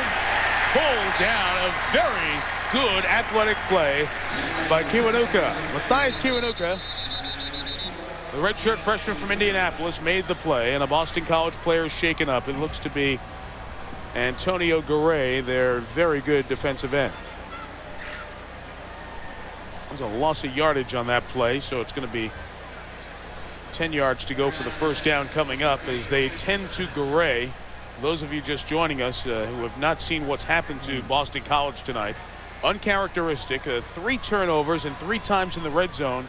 The missed field goal after they got pushed back out of the red zone, a fumble and an interception. Take you back to a few of the key plays. It starts here with this 1st and goal from the 5 until the flag comes up on Mark Parenteau for a late hit. Then this late hit was whistled against Tim Bullman, the defensive lineman, kept the drive alive because the punting team was coming on. And then as Knight was getting 1st and goal and driving towards the end zone, he lost the ball. It was a Virginia Tech recovery, and the interception was just documented by St. Pierre, taken back by Willie Pyle. So really 4 mistakes made by Virginia Tech, or by Boston College, has given Virginia Tech the opportunity, and they've taken advantage of it. Your Boston College, after making all those mistakes, they're lucky right now that this game is only 14-0. Their defense forced the field goal attempt, and of course Virginia Tech missed it, gave the offense the ball back, but defense has to do it again. They got to make a big stop and see if they can get out of here only down 14 by the time they get to halftime. As they continue to look at Garay, let's see what Chris Fowler has for us at halftime. Chris? Well, Mike, from red zone turnovers there to the Red River rivalry in Dallas. Mark and Trev will break down OU in Texas. We'll visit live with Sooners head coach Bob Stoops, plus predictions on the many big games and a great Saturday of college football. The Pontiac Performance halftime report is coming up shortly. Okay, Chris, we'll see you in a little bit. From an offensive standpoint and also from a coach's standpoint, then Boston College should be very, very fortunate here, as you said, to be 14-0. But they have a lot of positive things to talk about in that dressing room. They can just make those quick mistakes. Offensively, Dana Bible's got a nice offensive game plan. And I think, I'll tell you what, Boston College could get back in this ball game if, it's a big if they don't let them get any points on this play right here. You need to kind of come back and gain some confidence to believe you can. It keeps coming back to the defense. Do something to make us believe we can win this football game. And you're right, they got to get into the showers. Only down 14. 17 is very, very difficult. 14 is pretty hard against a good football team like Tech, but not impossible. Garay helped off the field, 3rd and 10. Here comes the pressure. They throw underneath to Richard Johnson, who tried to keep it alive and break a tackle, but he stopped at the 49. And now the punting unit will come on the way. Will BC use a timeout here with 1:24 and a turning clock? There you go. And they'll stop it at 1:22. Both teams their full complement of timeouts until that one taken by the Eagles.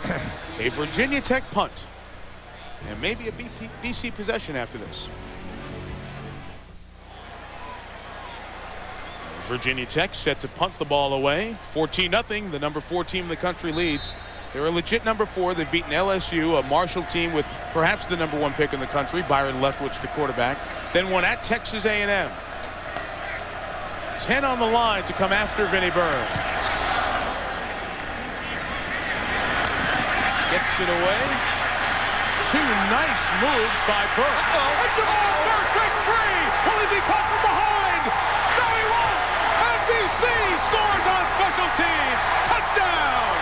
84 yards for 84.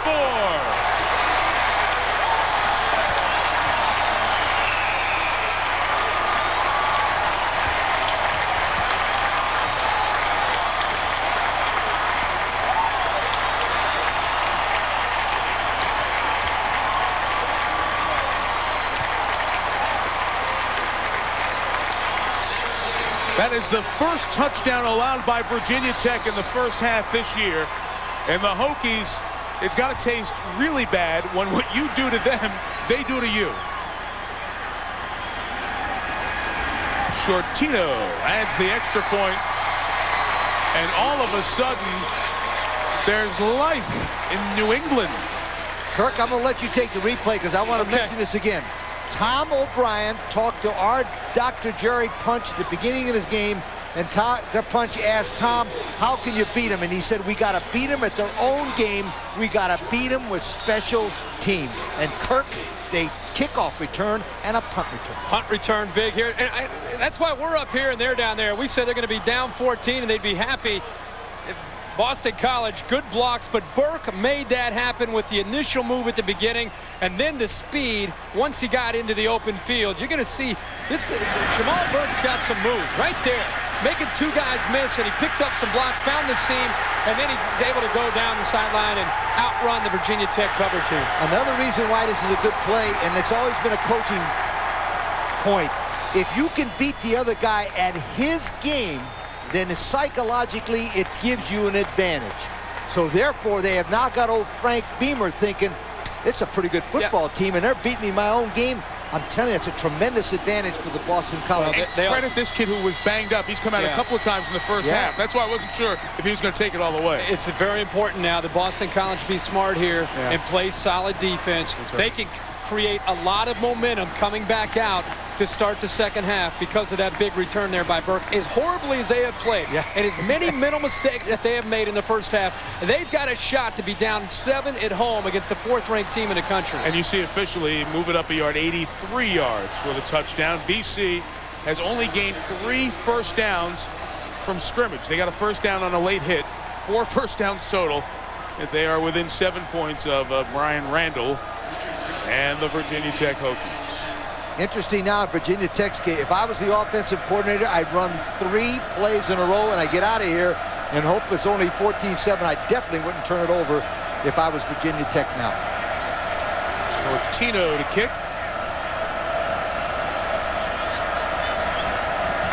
Got the crowd back into the game. Part of them. Students were fired up. Ready to go. And a timeout is called by Boston College. I wonder if they were looking at something there. It's like the NBA. You get to, you come out, you check out what defense they're in, call another quick 20-second timeout. 2 weeks from tomorrow, bud. We start our NBA on ESPN. You're ready. Back for the kickoff. Opponent up. Mike's ready. Jerry Punch told us on the sideline that Coach Tom O'Brien went all the way down to the end to get a look at that Virginia Tech return setup before calling the timeout. And now Sandro Shortino set to kick it away. And he does to Richard Johnson from the 3. Left return, Johnson brought down at the 22-yard line. Maxson on the tackle, 20-yard return. Terrific doubleheader on ABC.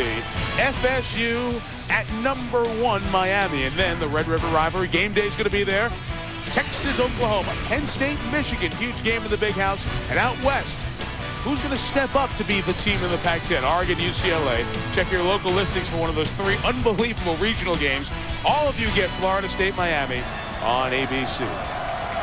It's one of those days you hate to be any place. I know. You know, this is New Year's Day in October, this Saturday. As good as it gets.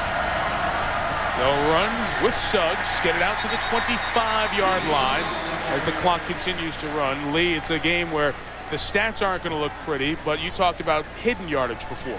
And Tom O'Brien hit this one right on the nose. He said we had to beat this football team at their own game. They have 204 yards, as you can see, return 124 yards total offense. And remember this, Kirk, and it's very important. If you can beat a guy at his game, you put doubt in his mind. I'm telling you, that's a really good point for Tom O'Brien to make at halftime. Remember Bob Stoops live coming up at halftime. Talk about that Texas-Oklahoma game. The Pontiac Performance halftime report. Virginia Tech takes it right down to 1 on the play clock and calls for time with 13 seconds remaining.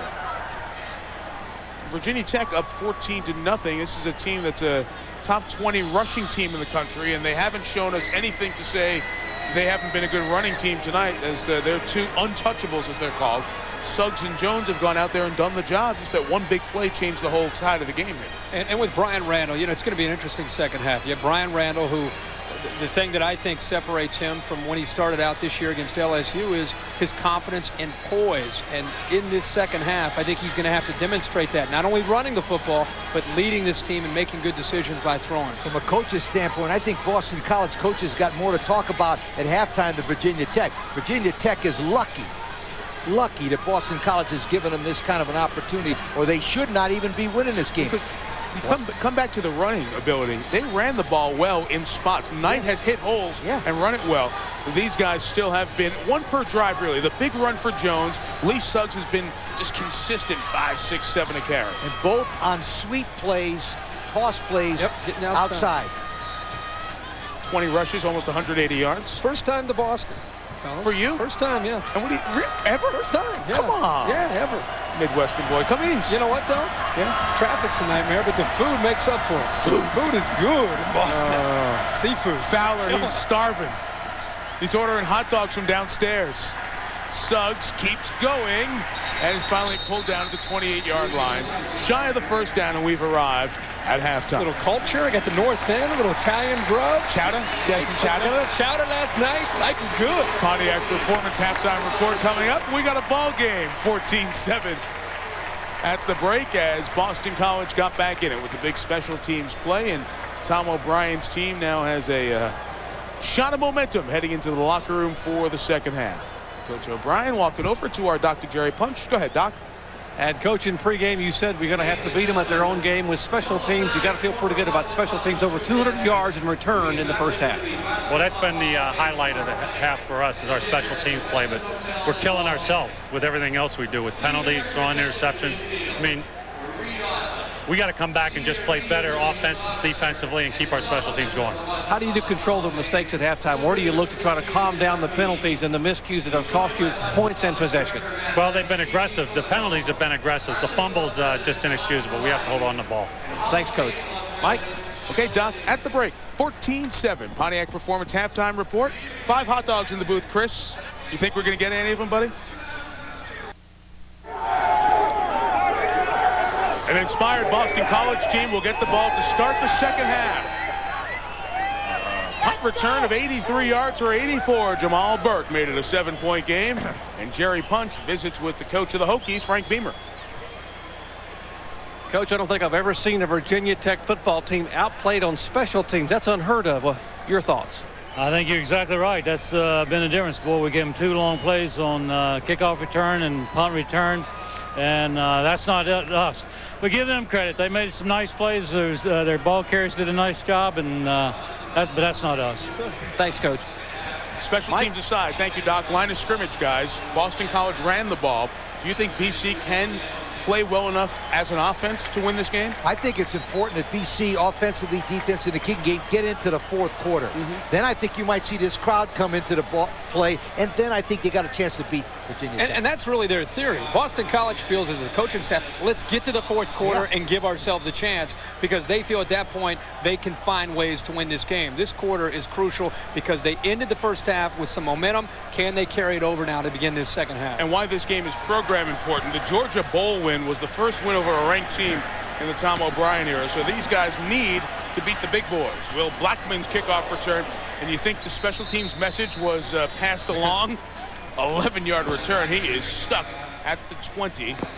Lamar Cobb in on the tackle. Speaking of return yards, let's check all the numbers from the first 30 minutes as return yards at the bottom, as Lee called them, the hidden yardage, because if you look at what happened from the line of scrimmage, it was controlled by Tech, and those 2 BC turnovers were big ones. Tech penalized 9 times, so an uncharacteristic first half on a couple of fronts for the Hokies. It wasn't the 9 penalties, it were the 2 stupid penalties that cost them bad, those 2 15-yard penalties. Brian St. Pierre's numbers have not been what you expected coming in. 3 receivers, now 4 receivers on the route, but he's just going to run for his life and get some yardage at the same time. Picked up of 3. Brandon Brokaw, the backup running back, with a positive word for the quarterback, St. Pierre. And that's something that I think Boston College is going to have to do. Go against the tendencies of running the ball on 1st and 10. that time. If the receivers would have been in the route, I think they were just clearing out and trying to hope that St. Pierre could outrun the Virginia Tech defense. That's tough to do for any quarterback. If they would have come back and been in a passing route, they had a nice big cushion there against that Virginia Tech defense. This is 2nd down and 8 yards to go.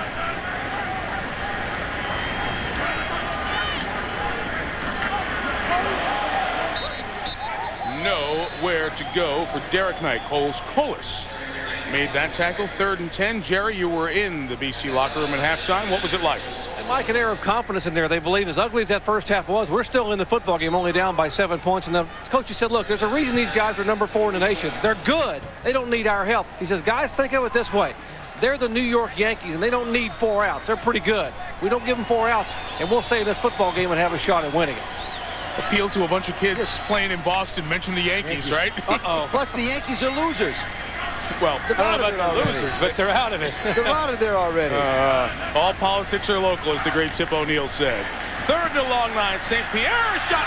Burke couldn't hang on. It would have been an unbelievable catch for the senior from Brockton, Mass., who came here in large part because St. Pierre committed to BC. They're both Boston area kids. Punt time for the Eagles. The ball that St. Pierre likes to throw, that low ball that's going to come at about 15 yards at a seam.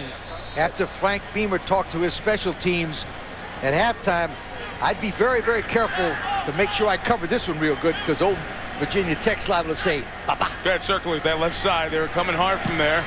McMyler got good protection and a nice kick. Richard Johnson waits at the 38. And he was met very easily. A good tackle by Will Blackman, the freshman who had the big kickoff return earlier of 83 yards. That time keeps the punt return at just 5. So Brian Randall will come back out, this sophomore from Williamsburg in Virginia. Threw a couple of nice deep balls, but really was not called upon to do very much. Kirk, was he patient enough in the pocket in the first half? Yeah, I think he was patient. But you got to give Boston College defense, give him some credit for not only the secondary coverage, but they've attacked him when he's had to throw the ball. They're corralling him, keeping him in that pocket. Tackled after a run of about 6 yards by Doug Bissett. Strong safety came down to make that play. You have an elusive quarterback. The one thing you want to do is try to keep him inside the pocket and not let him get to the outside. And that's what you can tell. That's something that's been on the mind of Boston College's defense all week. And they've kept him inside. And if he's going to get anything, make him earn it up the middle where that rush is. And Doug Bissett, remember, he was the leading tackler against Miami. So you know he's a good football player coming up. They need him to support today. 5'11", 200 pounds. Run for Suggs, just a couple of yards. BC's going to need those linebackers to play big, and here's Jerry Punch to tell you why. And Mike, it's because the Eagles are without 2 defensive starters up front here in the second half. I mentioned Doug Goodwin had pulled a groin muscle and was basically in and out in the first half. He is gone now. And also Antonio Garay has gone to the locker room for x-rays. They'll take him for some further x-rays, but both of those players out for the second half. All right, so that's their 2 best D linemen out. Yes. Virginia Tech's top 20 in the team rushing group. So Frank Spaziani's defense is back to the wall here in half number 2. Needing to get to the 45 to keep the drive alive. 3 in the pattern. Randall pumped and goes down. Nothing came open, and Derek Rossi, the senior from Long Island, gets his first sack of the season. Derek Rossi is 6'3", 253 from Medford, New York. And what he does is comes off the outside. Keep your eye on the top of your picture, number 58. He just beats number 79 there, John Dunn, to the outside. Good coverage downfield. Nice speed rush that time by Rossi. 8 rush Vinnie Burns, who gets the kick away. 42 yards. Burke takes it on the run with no room to go. He steps out at the 20. College football Thursday night, setting the table for a big weekend. If you haven't seen Mr. Rogers, he's in Iowa's neighborhood this week. We'll see if you think he's a Heisman Trophy guy. Chuck Rogers, as the radio voice of Michigan State, George Blaha calls him. Then College Football Saturday, presented by U.S. Postal Service. Rex Grossman and the Gators with a little pressure on. LSU comes to visit, and the mighty Gators are circling the wagons for the 3rd time in a short season in 2002. after Miami. The game after Miami, when they didn't play well, there's a lot of criticism. And obviously after the loss to Eli Manning and Mississippi in Oxford last week. Yards hard to come by in this first down carry. Just 2 for Derek Knight. Jason Lawless in on the tackle. Well, let's look at the SEC standings. Over in the East, you see Florida, as Kirk mentioned, still in control of its own destiny, even though it's swirling down there. Georgia atop the conference with the 2-0 start. Meantime, over in the SEC West, Auburn and Ole Miss joining LSU as unbeaten teams. The only loss for LSU to Virginia Tech in Blacksburg on September 1st, 26-8. St. Pierre, pressure from behind, but good blocking. Forced the defensive end behind the quarterback and allowed Keith Hemmings to pick up the first down. 18 yards, St. Pierre to Hemmings. We talked about patience with Randall. That time St. Pierre had to wait and wait and wait for Hemmings to come clear and get into the open window right behind that linebacker, McKee, and he did a nice job of sitting in there waiting for it to develop. Boston College must think they can throw right behind the linebackers and in front of the safeties. Most of the big plays have been at an area. Joel Hazard in the game. They run with Derek Knight. Tried to keep his feet and got out for a couple of yards. You know, Derek Knight, I mentioned 300-yard games, averaging 5 a carry coming in. He's a guy who has been told at every turn, well, thanks, but you're not good enough. He's 5'9". As he said, well, maybe 5'8". I looked at him, I said, after it rains so you can grow another half inch. He said, yeah, I'm not really that tall. But he wasn't going to start, yet came in because of fumble problems with Horace Dodd, a Penn State transfer who was playing defense at Penn State. And Knight took the most of the opportunity, 105 off Connecticut, 104 against Stanford, and he's earned the starting job. St. Pierre's throw is caught by Grant Adams. Second grab of the night. They've both been big ones. First down, Eagles at the 40. They're going after Roniel Whitaker, and it's again the seam route that I think St. Pierre throws as well as anybody we've seen. It's a lot like Chris Ricks the last couple weeks, getting back quick and delivering the football with authority. A lot of velocity on that ball. You're just putting it right into an area and hoping that his receiver is going to go into that area and make a play. And that time they used pass protection maximum with the play action. St. Pierre now the 6th all-time leading passer in BC history. Gives it to Knight, who gets a couple of yards. Brian St. Pierre now passed the man who he sat behind in his first 2 seasons, Tim Hasselbeck, 6th on the all-time BC list for passing. He's closing in on Doug Flutie, the all-time leader. He only needs 6,700 yards in the last month and a half of the season to pass one of 2 Eagles with his number retired, 22, the great Doug Flutie. You know, the University of Central Florida coach Knight, Mike Krusak, who has the career completion percentage record here. Right. He completed over 66% of his passes while he was the Boston College quarterback. We've had some talented passers on through the years. St. Pierre pumps one way, it wasn't open, and he goes down. Tim Sandage, redshirt freshman, gets his 2nd sack. This is the young Virginia Tech defense that shows itself here. 3rd down coming up. Now, we mentioned St. Pierre, number 2. 22 is the best number in BC history. You know, if you come to a BC game and get ready for it, you almost have to look back at November 23, 84. Flutie to Phelan.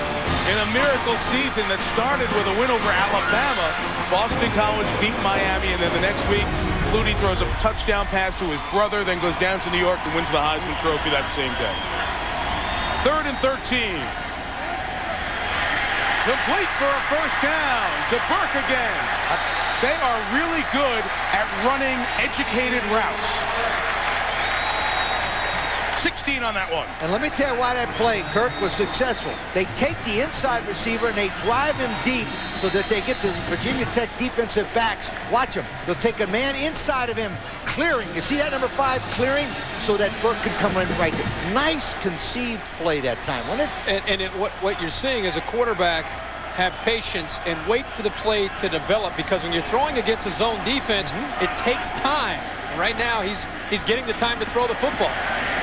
They are committing to the run. Vegas Robinson, the stop of Derek Knight after the junior picked up 5 yards. But Boston College is moving the ball on Virginia Tech. We're talking a lot about St. Pierre. We're talking about the receivers. We're talking about Knight.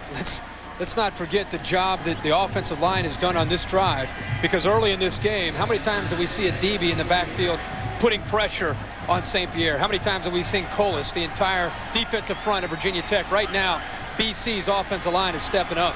Good point. The pass to Hemmings comes to mind earlier in this drive. Play pass, buy some time, complete. First and goal to Grant Adams at the 5. Eagles knocking on the door for a tying touchdown. Well, they're taking turns on who they're going after. This time, you're going to go after D'Angelo Hall. He's got inside leverage with the technique, and still, Adams is able to get to the inside and run the exact same route that Boston College has probably run successfully 3 or 4 times on this drive alone. It's a shame Brian St. Pierre isn't accurate. Oh, man, does he deliver the ball in a good spot. First and goal. Eagles for the tying touchdown. Knight looking, powering forward, touchdown, Boston College.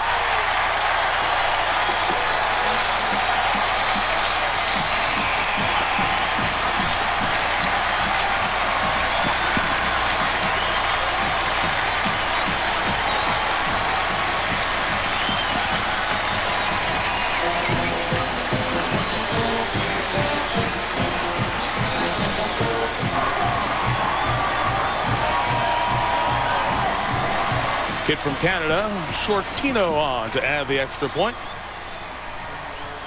St. Pierre was 4 of 4 on that drive for 72 yards.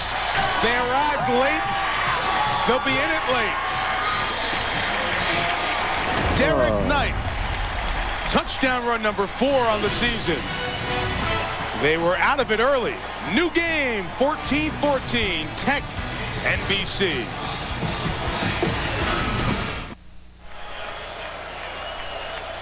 The 6th largest television market in America, Boston, the city of 50-plus colleges and universities. It may be a pro sports town, but it's a college atmosphere building on Chestnut Hill. The Eagles have rallied from down 14. Tech is tied at halftime, or in the second half, for the first time all year. Richard Johnson trying to change that.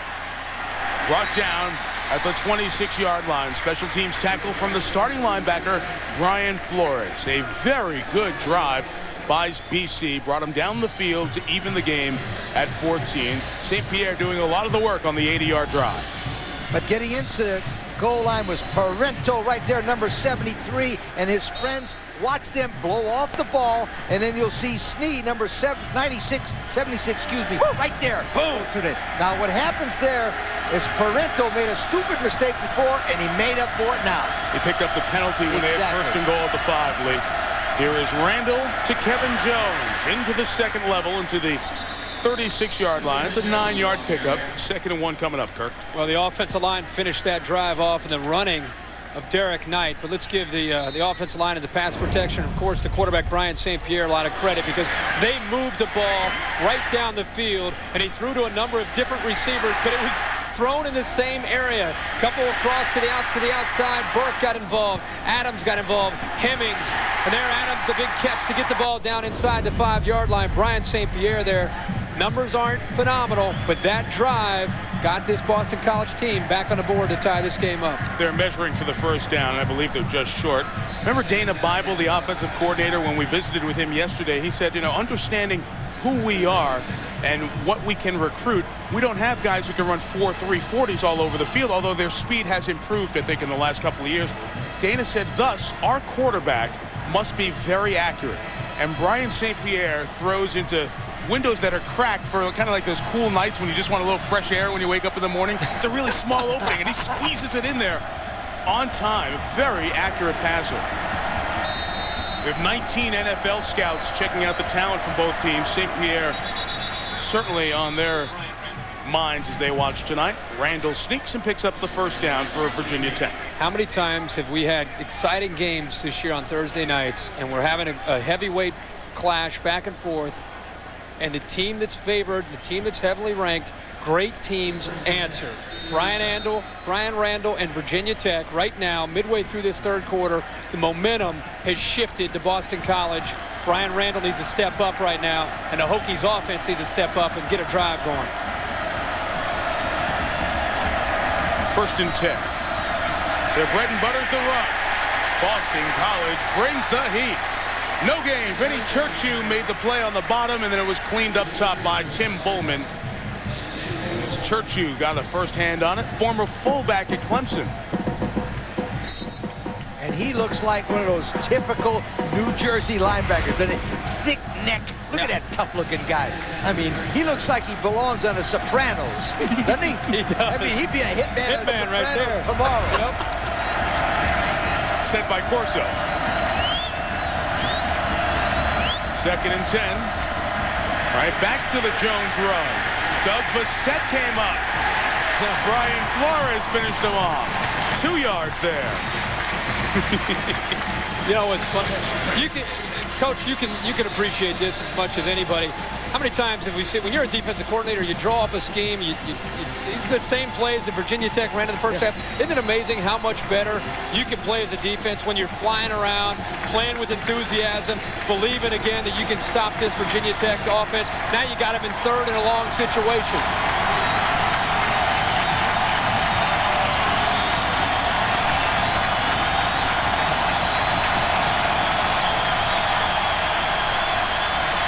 Randall's throw is caught. Was juggled. He came down with his feet inbounds, and let's see the mark after a very good job by Sean Witten in front of Larry Lester. Move the sticks. Yep, that's the side where the chains are.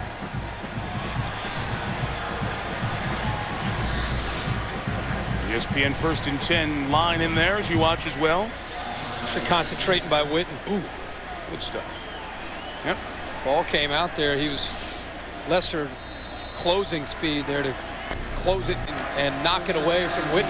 It's forward progress, and where the ball is when the forward progress happens, it was dead on the yellow line. That spot was good. From the 47, Lee Suggs back in the game. Gain of 3, 2nd and 7 coming up, and Chris checks in with what's going on in the Big Ten. Well, a special teams touchdown just before the half, reversing momentum. That sounds familiar, guys. Watch Jermaine Mays around the right side for the Gophers. Blocks it, nice bounce, scoops it, and scores 28-21 over the Wildcats at the break in the Dome. Exciting game moved to Thursday because of the Minnesota Twins' success. The Golden Gophers have had to do a little schedule adjusting, coming off the 21-point win over Illinois last Thursday night. This is 2nd and 7. BC all crowded up at the line. Suggs almost able to break through to that next level.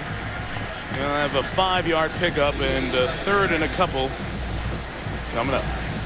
Philip Meckling made the tackle. One thing dangerous about Boston College, when you're defending Lee Suggs, you're going to put 8 guys up in the line of scrimmage. If he can break a tackle, there's nobody left. And that's when big plays happen for Virginia Tech's offense. And remember, Virginia Tech has not gone to the outside as they did in the first half on those 2 big plays.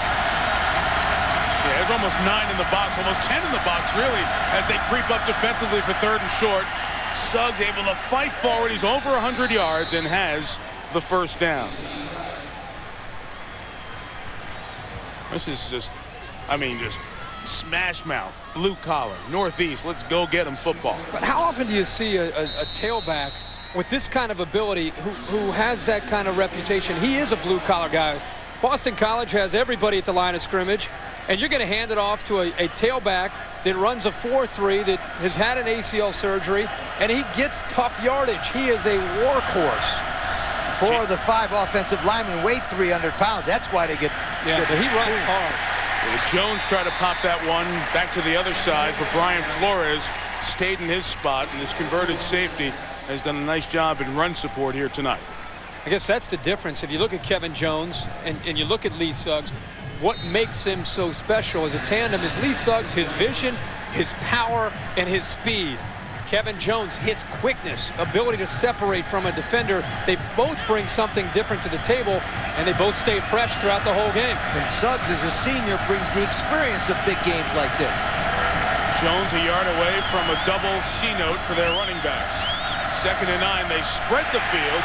Randall on the run, now throws incomplete for Richard Johnson. Randall tried to make a lot happen on that play and took a shot as he delivered. And Richard Johnson, number 12, they call that peeking. Footsteps, sir? Yeah, footstep. If you'll watch Johnson, he was looking down the field to see who was going to hit him. 3rd and 9. This has been a long drive in terms of time and place, but not very long in terms of yardage gained. Rockin' Chestnut Hill now.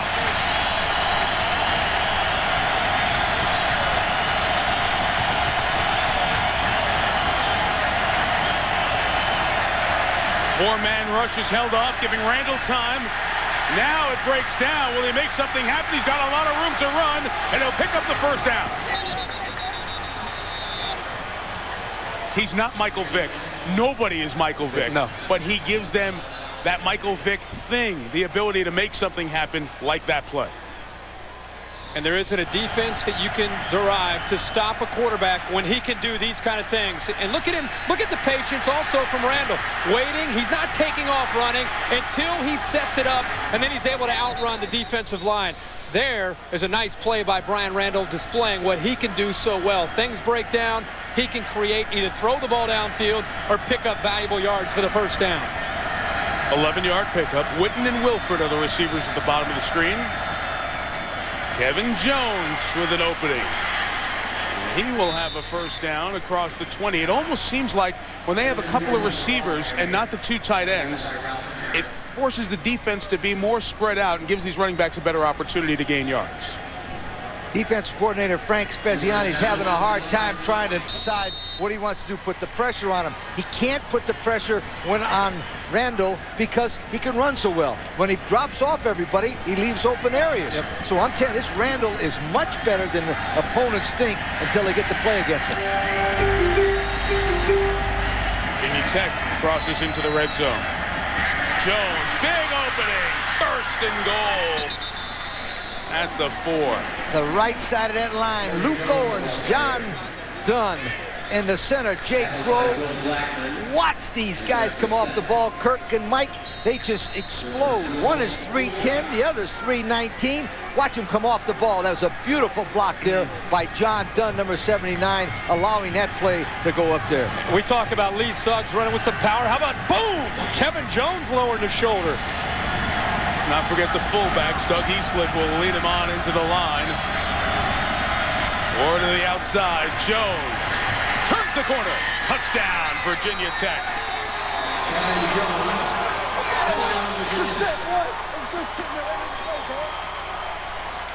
Great teams answered. Big time by Virginia Tech's offense. 3 for 3 on 3rd down to keep that drive alive. That was a big time in this game for Frank Beamer. I got to add this point here. Listen to this one. This is amazing. The last 13 touchdown drives that Virginia Tech has had, that's the 10th time they went 70 or more for the touchdown. What offensive power. True freshman Nick Schmidt has done a very good job for a guy who never kicked in a college football game. The kicks have all meant something, and he has been good on all the extra points and just missed a long field goal earlier in the half. Untouchables, both over 100 yards, both in the end zone. Suggs a 1-yard run, now Jones from 4. Number 4 back up by 7. ESPN College Football Thursday night, presented by Circuit City. Brought to you by Bud Light. For the great taste that won't fill you up and never lets you down, make it a Bud Light. You can have some fun with this city. Talk about Chowda, talk about the Red Sox fans and all their heartbreak, talk about the traffic. I love this city. This is one of my, I almost went to school here, actually. Did you? Yeah, I love why Syracuse? We can get into that some other time. The game's too good right now. 21-14. Almost went to BC. It's a great school. Very good academics. Will Blackman from the 5 brings it back. He's got a little bit of an opening. Face mask flag is going to take him out past, maybe past midfield. Let's see if it's a 5 or a 15. So another big return. That one 35 yards. And a chat with the freshman Tapp. How's the special teams practice going to be for the next 8 or 9 days in Blacksburg? You have some fun? That's just a 5-yard flag. Eagles will have it right near midfield. Will step out.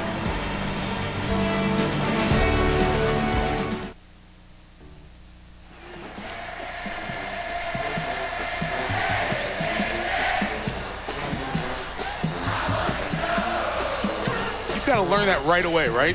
If you're in band. I think that, yeah, whether you're in high school or, of course, college, that's a staple. That's day one, day two. That's a no sheet music job, right? After the nice return, 5-yard face mask penalty gives the Eagles excellent field position to start. St. Pierre tries to keep the hot hand. That's the tailback Knight. Lost his footing because he was almost gone for 6. But a first down after a pickup of 17. The importance there by Brian St. Pierre throwing this to Derek Knight over. First of all, look at the time to throw. Where are the defensive ends? Where's the pressure? But look at the ball right over the shoulder, allowing Knight to catch it and continue upfield. And he was a step away from taking that all the way to the end zone. But that was a key play because it isolated Knight on the linebacker, but key, and he outrun him. That's a pro theory right there, brought by the Philadelphia Eagles and Dana Bible. St. Pierre looking home run, takes a shot downfield, too high for Hemmings. Oh, Hemmings broke free, and St. Pierre knows he had one. Good game. Off we go to the fourth quarter. Virginia Tech 21, BC 14 on College Football Thursday night, presented by Circuit City.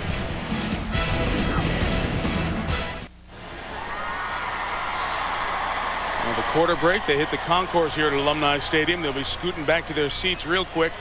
15 minutes left. Boston College only 35 plays in 45 minutes. Kirk, what's the average ballpark number for a game? Usually 70 to 80 plays. You get a shot, and if it's 35, we got a quarter left. That tells you more than the time of possession, but they do sync up tonight. Tech's had the ball 10 more minutes. BC driving for a tying touchdown if they can get it. Derek Knight runs it for about 4 yards to the 31. Let's go check in with Chris, see what's happening in the Homer Dome. Yeah, it's homecoming, the traditional Thursday homecoming for the Gophers. They block a punt to take the lead at the end of the half. And then the first possession of the third quarter, the fullback Thomas Tape barrels in. The lead is 14 over the Wildcats, early third quarter. Coach Mason's Minnesota team looking to improve its mark to 6-1 overall and 2-1 in the league. Homecoming on Thursday night. Baseball playoffs weren't planned out there. 3rd and 6. 3 receivers. St. Pierre throws, tied up in hand-to-hand was Vincent Fuller with Jamal Burke. No flag comes, as the BC folks wanted. And it's decision time from here. A 49-yard field goal if they kick.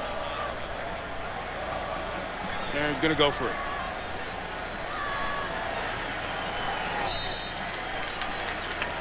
Take a shot at it on 4th down in this field position.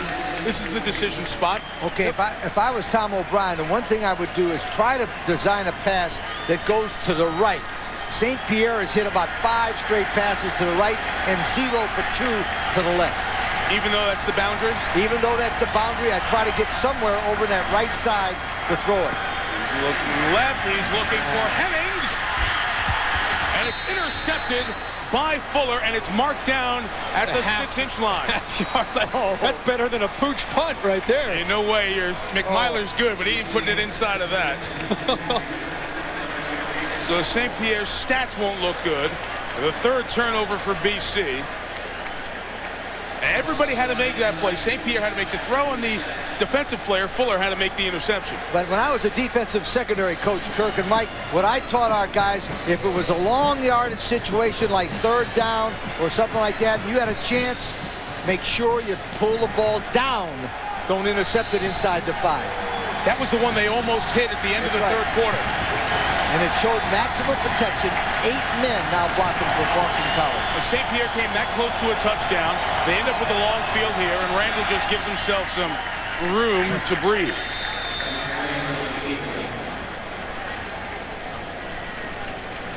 The Frank Beamer's team, which lives off the opportunity.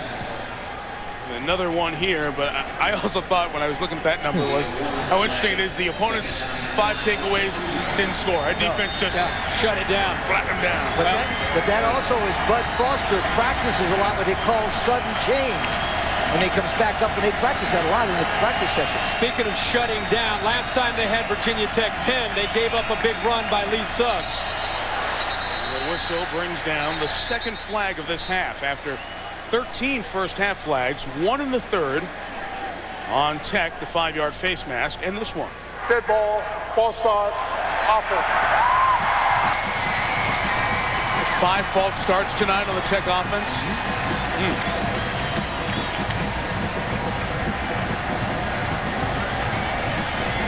Very uncharacteristic Virginia Tech.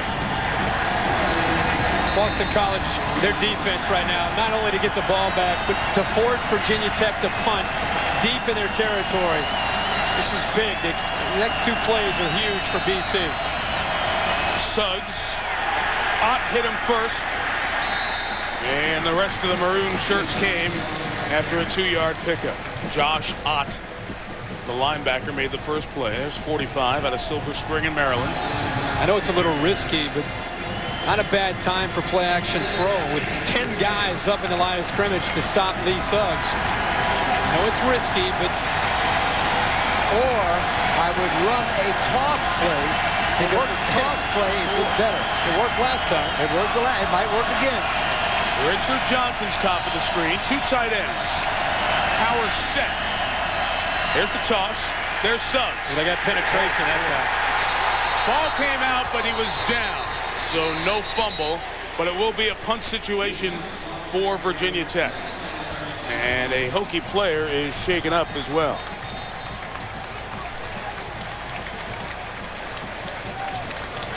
It's Anthony Davis, their senior left tackle.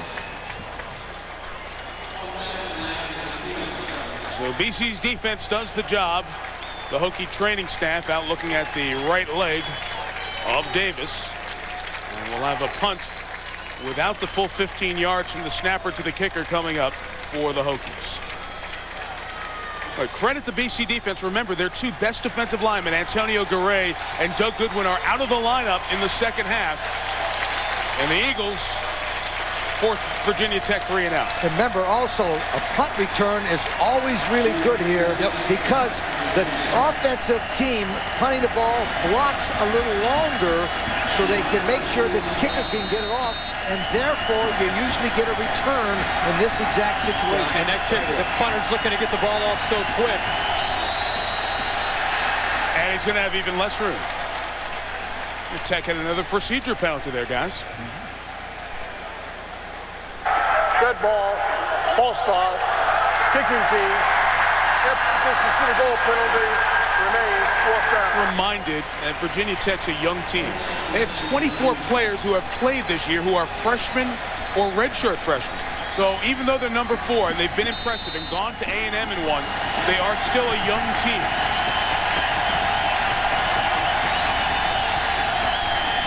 They rush it. Burns got rid of it. Burke got it at the 37 and somehow got out of that tackle. They're at the 31-yard line. So essentially what happened on that exchange of the interception and the 3 and out was BC gained 2 yards. Got the ball back, 2 yards, 1st and 10. We're killing them here. 31.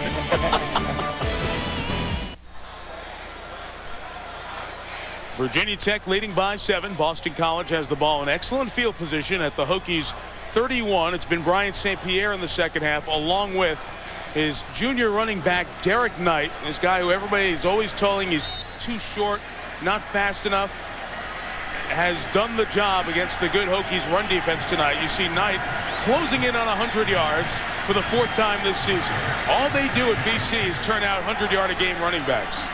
It's a very solid system. St. Pierre to the air, stepped up in the pocket, now gets knocked down, ball free, and Boston College lucky to get it back. It was recovered by Jeremy Trueblood, who is not the starter. Vegas Robinson almost had the recovery, but Mark Parento may have made the biggest play of the night. Parento tackled Vegas, I think it was Vegas for Ferguson here.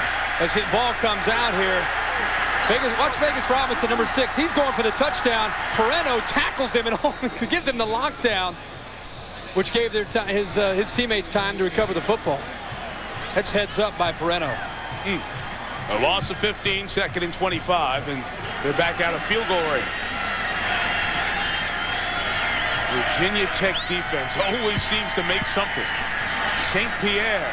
Little dump to Knight. There goes the running back. Got a lot of the sack yardage back. 3rd and 10 coming up, and Jerry punches with Derek Knight's mom. Mike, I am with Marcia Knight, and she applauds her son. And Marcia, time and again, they told your son he was too small, too short, but your message was always the same. Yes, I always told him that he has to believe in himself, and it doesn't really matter how big you are. Dynamite comes in small packages. If you believe in yourself, you can do anything. And you used the example of Michael Jordan over and over again with him. Yes, I always told him, remember that Michael Jordan got cut from the basketball team in high school, so sometimes people can't see talent. But as long as you believe in yourself, you can get where you want to be. Mama, it's hard to measure heart, and he's got a big one tonight. Congratulations, a great effort by your son. Thank you very much. Mike? 3rd and 11, Doc St. Pierre with time, throwing downfield, incomplete. They're trying to get it over to Chris Barnes, who's only caught 1 pass this year. Tried to sneak Barnes in there, and he could not come up with it. So we're back at the same decision point. 4th down from the 31. And we'll send out Shortino, excuse me, perhaps to attempt a field goal. Or, if he does this, this is a perfect pooch kick. Direct snap, Pooch. Right. I'm always worried about a 50-yard field goal by a soccer kicker because percentages are they don't get it up fast enough, high enough in the middle. Especially late in a game. Oh. As long as 41 against Miami isn't long enough. Yeah! Oh. Career long for Sandro Shortino to make it 21-17. Good hold by Mike Fossil, the son of Giants head coach Jim Fossil. You like that, Coach O'Brien? 49-yard field goal from your junior from Ontario.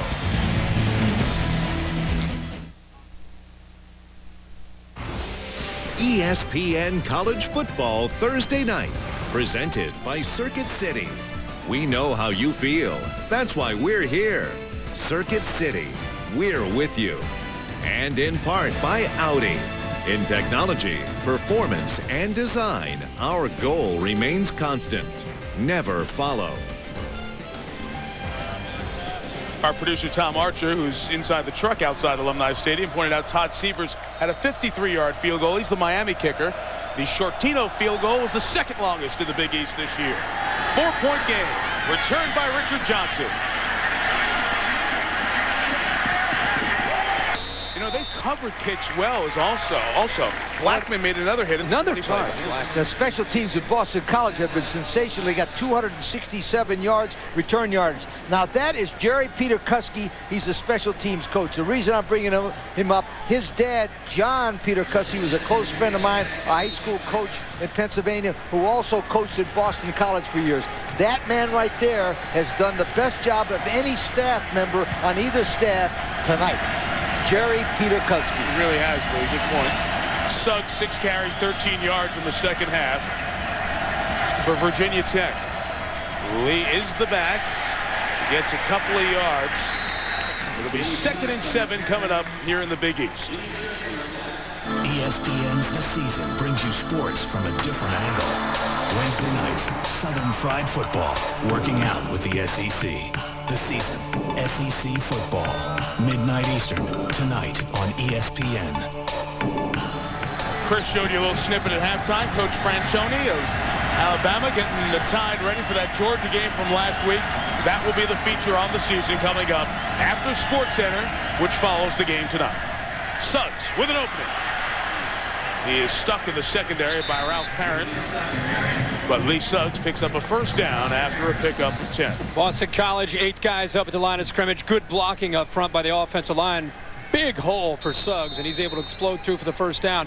This is a time, I think, where Brian Randall, I know the clock becomes the enemy of Boston College, but not a bad time for a play action on 1st and 10. Just to take a chance with Boston College flying up and not really respecting that aspect, they might be able to hit him for a big play with the passing game. The snap will come from Virginia Tech's 39. Suggs up the middle again, 2 yards to the 41-yard line. BC ripping at the ball at the same time, but Lee Suggs is so good taking care of the ball. He has worked on ball security since his freshman year of high school when he had fumble problems. Lee Suggs in his college career has fumbled just once. came into this game, if you include his 20 carries from the bowl game last year, which was a good football game, so I'm counting him. I don't care what the NCAA official stats say. 383 carries without a fumble. Add on tonight's run, and he's over 400 carries in a row, and just one drop in 420 career carries.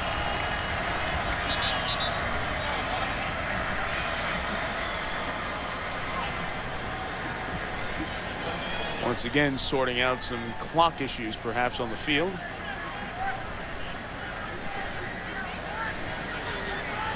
Please set the game clock to 8:46.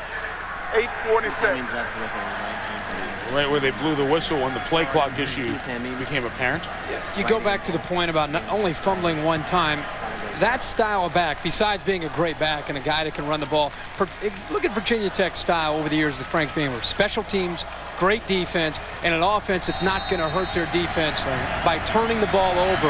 And what a back to have in Lee Suggs over the last few years. Not only the big playability, but a smart back who protects the ball. 25 tonight for a total of 124. Well, we got another whistle, another issue.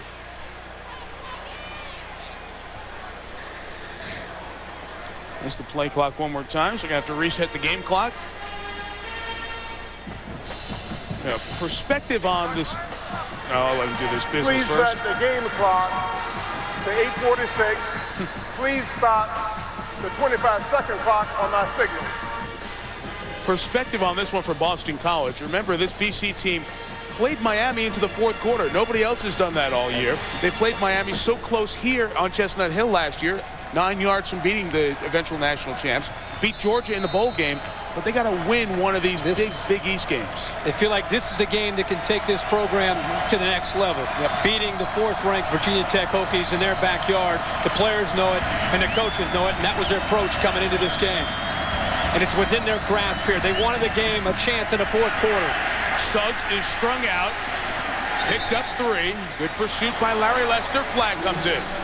His bodies go tumbling into the bench area.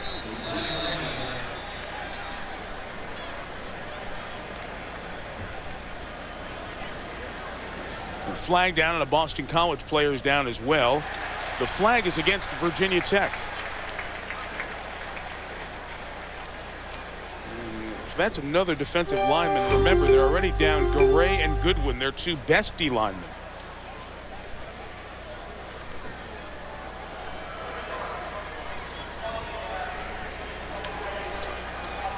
So this holding penalty comes from the spot of the foul and brings the ball back to the 35-yard line. And all the medical staff around will wait to see who the player is. Meantime, also on the sideline, Brian Flores, their linebacker. So 2 BC starters injured on that play. It looks like Tim Bullman, 96, as the player is shaken up. Trying to tough it out and come on off the field here. He's played really well tonight. There's Garay, who was injured earlier. Amazing to think you lose your 2 best defensive linemen and the entire second half to play as well as this group has. Well, College Football Thursday night presented by Circuit City has seen Virginia Tech, undefeated, number 4 in the country, get a very tough test from Boston College, but they've already handled the tough road test, winning at Texas A&M 13-3 a couple of weeks ago. 2nd and 14 after the push in the back. Randall breaks free. Into the secondary goes the quarterback. Brian Randall trying to find room to run, and he lost himself a few yards, but got the first down out at the 40. 25 yards, and that's why he replaced Grant Knoll as the starting quarterback. Knoll's knee was hurt, but Knoll, in all due respect, can't do what Randall can do on the field. I noticed the adjustment the Boston College defense made earlier when Virginia Tech was running option. They were going to force the quarterback, Brian Randall, to keep the ball and not pitch it to Kevin Jones or Lee Suggs. And this time, it backfired on him. Look at everybody going out to the backs and saying, let's see Brian Randall beat us. And you know what? Brian Randall has the speed to get in the open field and make things happen just like those tailbacks do. Virginia Tech closing in on 300 rushing yards as Jones almost lost the handle and picked up 3 to the 37. A reminder that SportsCenter comes your way as soon as we're done here in Boston tonight. All the scores and highlights, the other college football game going on tonight, as well as the Major League Baseball playoff recap. Our game track tonight, the untouchable Suggs and Jones, approaching a 300-yard night, a couple of touchdowns, and look at the return yards. That has kept BC in it. They've outplayed Virginia Tech on special teams tonight. This is the 62nd play Virginia Tech has run, and their 55th run play. Wow. Jones takes it forward just shy of the first down. You heard me right. 62 plays, 55 runs, 7 passes. And Kirk mentioned a little while ago, it was a very good point, in fact, of a little play-action pass and maybe let Randall get one. No way, sweetheart. They ain't going to throw that ball again tonight. Unless it is absolutely necessary, like 3rd, 12, 28.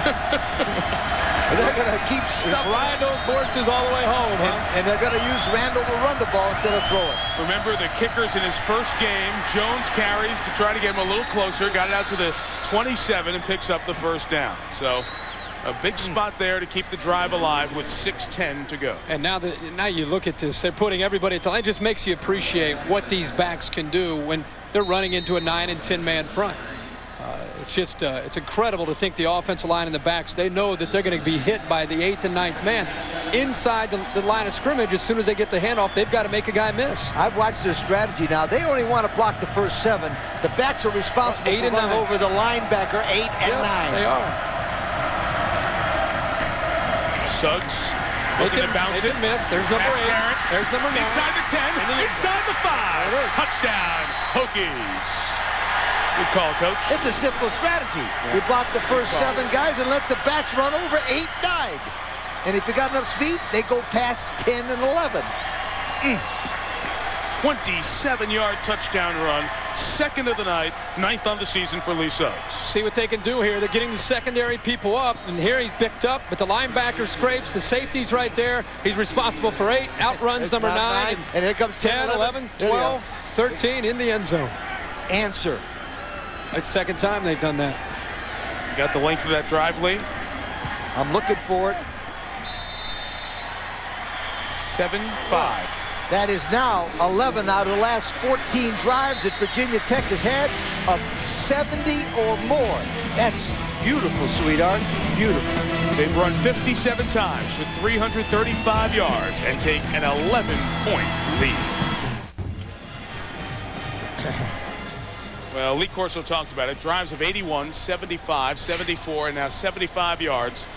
Has allowed Virginia Tech to take an 11-point lead here in Newton, Massachusetts. Chestnut Hill tonight. Can I say it again? Sure you can. Of the last 14 scoring drives, 11 of them have been over 70 yards or more. What ball control. Beautiful, as you mentioned before off camera once, coaching. It's outstanding coaching, execution. It's to be able to go that far in that many plays. It's a consistent offense. Suggs now has 152 yards on the night. See if BC can make another special teams play. Not that time. Well covered as Cobb makes the tackle inside the 20. So a long field for the Eagles to go here with 5:32 left. Well, as we look at the Boston College campus, those of you who have time in New England who are serving our country, we welcome the men and women around the world, especially those of the 18th Wing in Okinawa, Japan, watching this telecast on the American Forces Network. The Okuma Recreation Center, enjoying some sports from the U.S. We're grateful to all of you, and you're in our thoughts constantly. Hope you're enjoying the game tonight from New England. A run by Knight takes it to the 29. They'll hurry up here as we get to 5.5 minutes. You know, on this drive, a field goal would mean a lot. Oh, yeah. Because it would make it a one-score game, and BC would still be alive. So they don't necessarily need to score a touchdown with the ball here. Once again, a whistle comes from the officials. The play clock, a problem. Well, they sorted out. Why don't we check in with Jerry Punch down on the sideline. Doc? And guys, news not good on offense for the BC Eagles. They'll have to do this last 5 minutes and 8 seconds without their starting wide receiver, Keith Hemmings. He's in the locker room for an x-ray on his ankle. He is done for the night. This is a beat-up Boston College team with Hemmings, Garay, Goodwin, all injured. We saw Bullman, the other defensive lineman, leave earlier. Tom O'Brien's team will play his alma mater, Navy, appear at Alumni Stadium in 9 days, and then they have a 3-game road trip at Pittsburgh, Notre Dame, and West Virginia. 2nd and 5 as we go inside 5 minutes. St. Pierre's hot shot is the first one to a tight end tonight. Pitched by Sean Ryan. Daniel Adibi right out there with him. I got another crazy stat. You know what that was an 18th pass caught by the tight ends this year. That's one more than all the tight ends call all of last year in 2001. Do you know that? That's a yo of the week as a right position, they lead Boston College in receptions, at least coming into this game tonight. Tight end spot. Love to use that tight end. All the underneath stuff now. Knight does a good job of protecting the ball as Kevin Lewis was closing in from behind. I really like what we've seen from Derek Knight tonight. Got it out to the 42. First down, stops the clock for the Chains to get in position. I was fortunate enough to recruit that young man in 1967 from St. Xavier High School in Cincinnati, Ohio, to the United States Naval Academy. And that was one of the best things I ever did in my whole life, was to take that young man to the Naval Academy. He's a wonderful human being. He's a good guy. And a great football coach. He's done a nice job here. St. Pierre, 9 yards complete. DeJuan Daniels, second catch for the senior from Indianapolis. You know, a lot of kids from Indianapolis and Cincinnati, a Midwest feel, and Lee, it surprised me why they're recruiting so national. Catholic. They go to Catholic schools. I talked to Tom O'Brien about this. 2 things. Number 1, he goes to primary where the great Catholic school teams are. And number 2, he uses the United States Naval Academy of friends all over the country based to tell them where the good football players are. That's how Tom O'Brien broke this football. Look at that. That's how he did it. United States Naval Academy friends and Catholics. Did research when they got here. What cities had the best Catholic football, and that became recruiting centers. St. Pierre got rid of it, intercepted. It's picked off by D'Angelo Hall, and Brian St. Pierre felt the pressure coming, and Vegas Robinson gives him a hand up. A lot easier to do when you're up 11 and take the ball away. Oh, St. Pierre, this whole drive was kind of sitting back and dumping the ball underneath to the backs, hitting the tight end. Even though the clock has become a factor, he has showed great patience, and this time throwing off his back foot, I think he tried to lead him, and in leading him, I think he underestimated D'Angelo Hall and just misfired there. Hall's able to make the big pick for Virginia Tech, their 4th turnover of this game. What are they now, plus? You got to lead the nation or be, what is it, plus what? They're darn close. They are now plus 15. Wake Forest comes in with a higher margin starting the week. Take it out to the 49. Speaking of Wake Forest, they've just come off the win over Georgia Tech. We'll see the Yellow Jackets and Chan Gailey next Thursday night in College Park, taking on the Maryland Terps. And a big win for both teams, or big game for both teams. Yep, Ralph Friedgen, Georgia Tech. Should be a great game. You know, this is one of those games that Frank Beamer and Virginia Tech can go back to Blacksburg, pull out the tape, and say, fellas, we were lucky. We made a lot of mistakes. We were able to beat a good football team on the road, and let's look at this film and get better, because they've got some games coming up in their conference that are winnable. They play a lot of teams at home, and you know how good they are at Lane Stadium. But show where you can get better and move across this schedule. Boston College takes time out because Virginia Tech will have 3rd and 8 coming up, almost a must-stop down against the Hokies. Outside Alumni Stadium on the campus, they're going to add to this facility as well. Gene DiFilippo, the outstanding athletic director at Boston College, has really rebuilt a program. Remember the gambling scandal that was here at the end of the Dan Hang day. I did the Thursday night game against Pittsburgh on ESPN with Gary Danielson. It was a horrible football game, and not for 1 second did you think there may have been any type of implications that came out of it later. Randall's just going to keep this as he rolls out. Starts to run and is taken down at the 49. We'll have a punting situation. Boston College takes the timeouts. This was a program that was on the run at BC, but has really been turned around thanks to their athletic director and their head coach, Tom O'Brien. 70. Tech by 11. Boston College about to get the ball on a punt. The last chance here for the Eagles. We mentioned the facility that is going to be added to this stadium. Alumni Stadium's been added onto several times. It seats 43,000 and change. And what they're going to try to do after the last game next year is add that all-sports facility for, I love that diagram. It looks like Mr. Rogers' Neighborhood, that little diagram there, doesn't it? Gene DiFilippo, $25 million extension. Facility out there? Facility. It's going to be absolutely one of the best in the country. Now, this athletic department, it's not just a and football I'll guarantee you they don't have any money left in their budget after the food at halftime and before the game. Prime rib, clam chowder. What they have up there? Prime rib was unbelievable. You could cut it with a fork.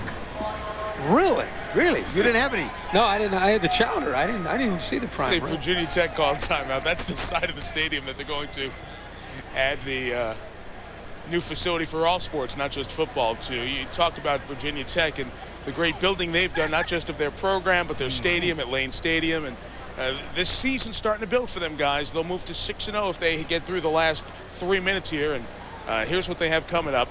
5 of the next 6 games at home where they are so tough, including a West Virginia game you'll see midweek on ESPN. Their lone road trip in that stretch is a game at Syracuse, and the Orangemen are reeling at this point. Yeah, but 1-4. Historically, they have struggled. Yes, they with have. the Carrier Dome, so it's one of those games you never know. Yes, no way. And I talk. Is it all right to say I talked to a guy named Danny Sheridan who does this stuff? You know about. You know what I mean? Yeah. Danny Sheridan told me if they won the game tonight, they would be favorites. Sure. Wait a minute. Double digit. And every game they play. Double digit Including favorites Pitt, of every game they play, all the way down until they get to Miami. They still have 3 minutes left here in a special team situation to handle. Double digit. But as you look Double digit. That means they're cruising to Miami. All right, we got no kick returner. 11 coming at the line. You just saw Burke, the kick return man, come up to the line, and Vinnie Burns got rid of it. And now Tech will try to let it bounce as long as possible. And they'll stop it at the 22-yard line. 27-yard punt. The distance not important. It was how it was done.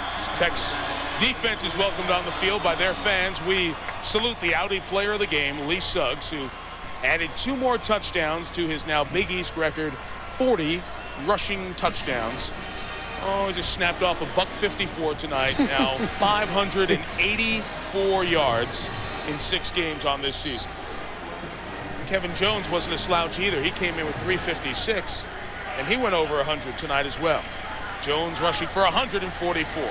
Flag is down on the first down run. Offside, the left defensive end got a little bit too excited.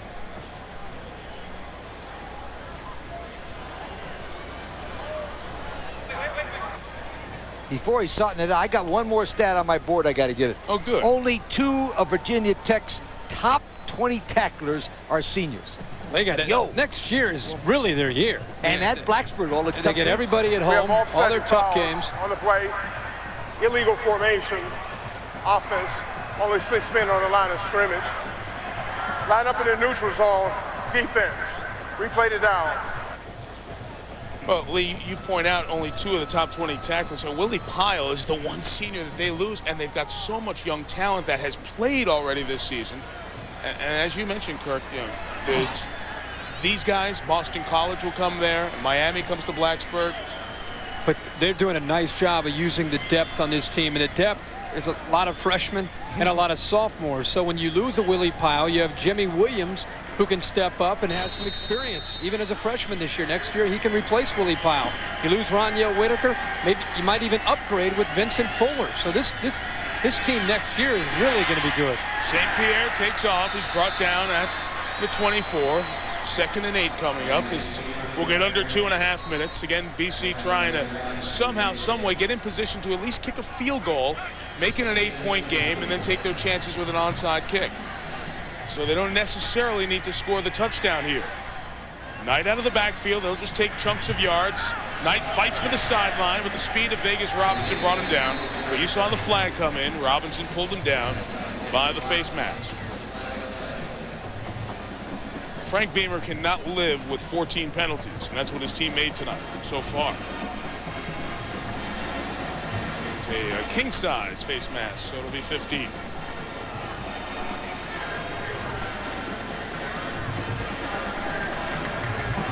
Knight's run for 89 yards, and he's the leading pass catcher for Boston College with 63 on 5 receptions. So the young man who's too small and shouldn't have the job is 152 total yards tonight. Of course, he stepped into the hole left after William Green was taken by the Cleveland Browns with the 16th pick. So Horace Dodd comes in, as he spells him, and the junior runs it out to the 44-yard line. Dodd was at Penn State, and like about 300 other young, good athletes in the last 3 decades. Joe Paterno said, "Come to my office, young man. I'd like to make you a linebacker." And Horace Dodd said, "I want to be a running back," and transferred to BC. St. Pierre gets rid of it out of the tackle box so he could throw it away inside of 100 seconds. You know, one high school prospect he told that was Jim Kelly. He said, "Jim, bring it. Come on in, Jim. I want to make you a linebacker." He went to Miami's all-world quarterback, now in the Hall of Fame, isn't he? In the Professional Football Hall of Fame. Hall of Fame. Great speech Jim gave in Canton, seen on ESPN2 back in July. Sean Tooth, the senior receiver, has come in as BC gets another receiver on the field.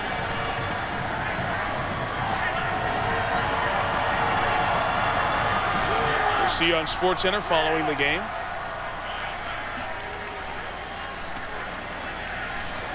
Underneath, it's complete to Joel Hazard. Sophomore out of the Atlanta suburb of Marietta, Georgia, has his 2nd reception and a first down. Joel stopped me on the field pregame. He said, "Say something nice about me." I said, "Do something good." That usually comes from the fans, not the players. He didn't play in 2000 and 2001, his first opportunity to play. Getting close to field goal range. Remember, they need one of those. St. Pierre taking the shot into coverage. Incomplete. D'Angelo Hall was getting ready to time his jump, and DeJuan Daniels went after the ball as well. D'Angelo Hall was thinking, oh yeah, number 2 in the game, just sitting back there waiting, and Daniels disrupted his chance. I mean, if anything, almost offensive interference. We talked about their schedule before, and I'm saying this 6 or 7 weeks ago, but if you're going to beat the University of Miami in Miami, you got a hard-nosed football team that can play defense, special teams, and run the ball and keep Dorsey and McKay on the sideline. Virginia Tech has those qualities to beat a Miami football team. St. Pierre's pass is caught by Grant Adams. They're at the 15-yard line with $1:16 left. 20 yards of the pass and catch. So Boston College angling to make this last $1:16 interesting.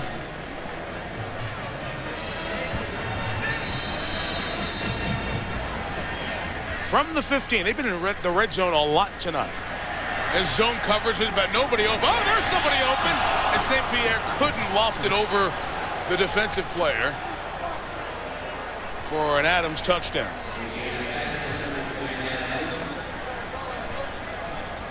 The receivers were just doing out cuts, and the only reason this thing opened up is because St. Pierre was looking left the whole time, and Wilds, the defensive back, just gave up on the play. And when he gave up, it allowed Adams to kind of sneak behind him. But you know what? St. Pierre released the football before he saw that big opening. BC has to be thinking about if they score going for 2. They haven't had a 2-point attempt all year. They've been futile in the red zone tonight.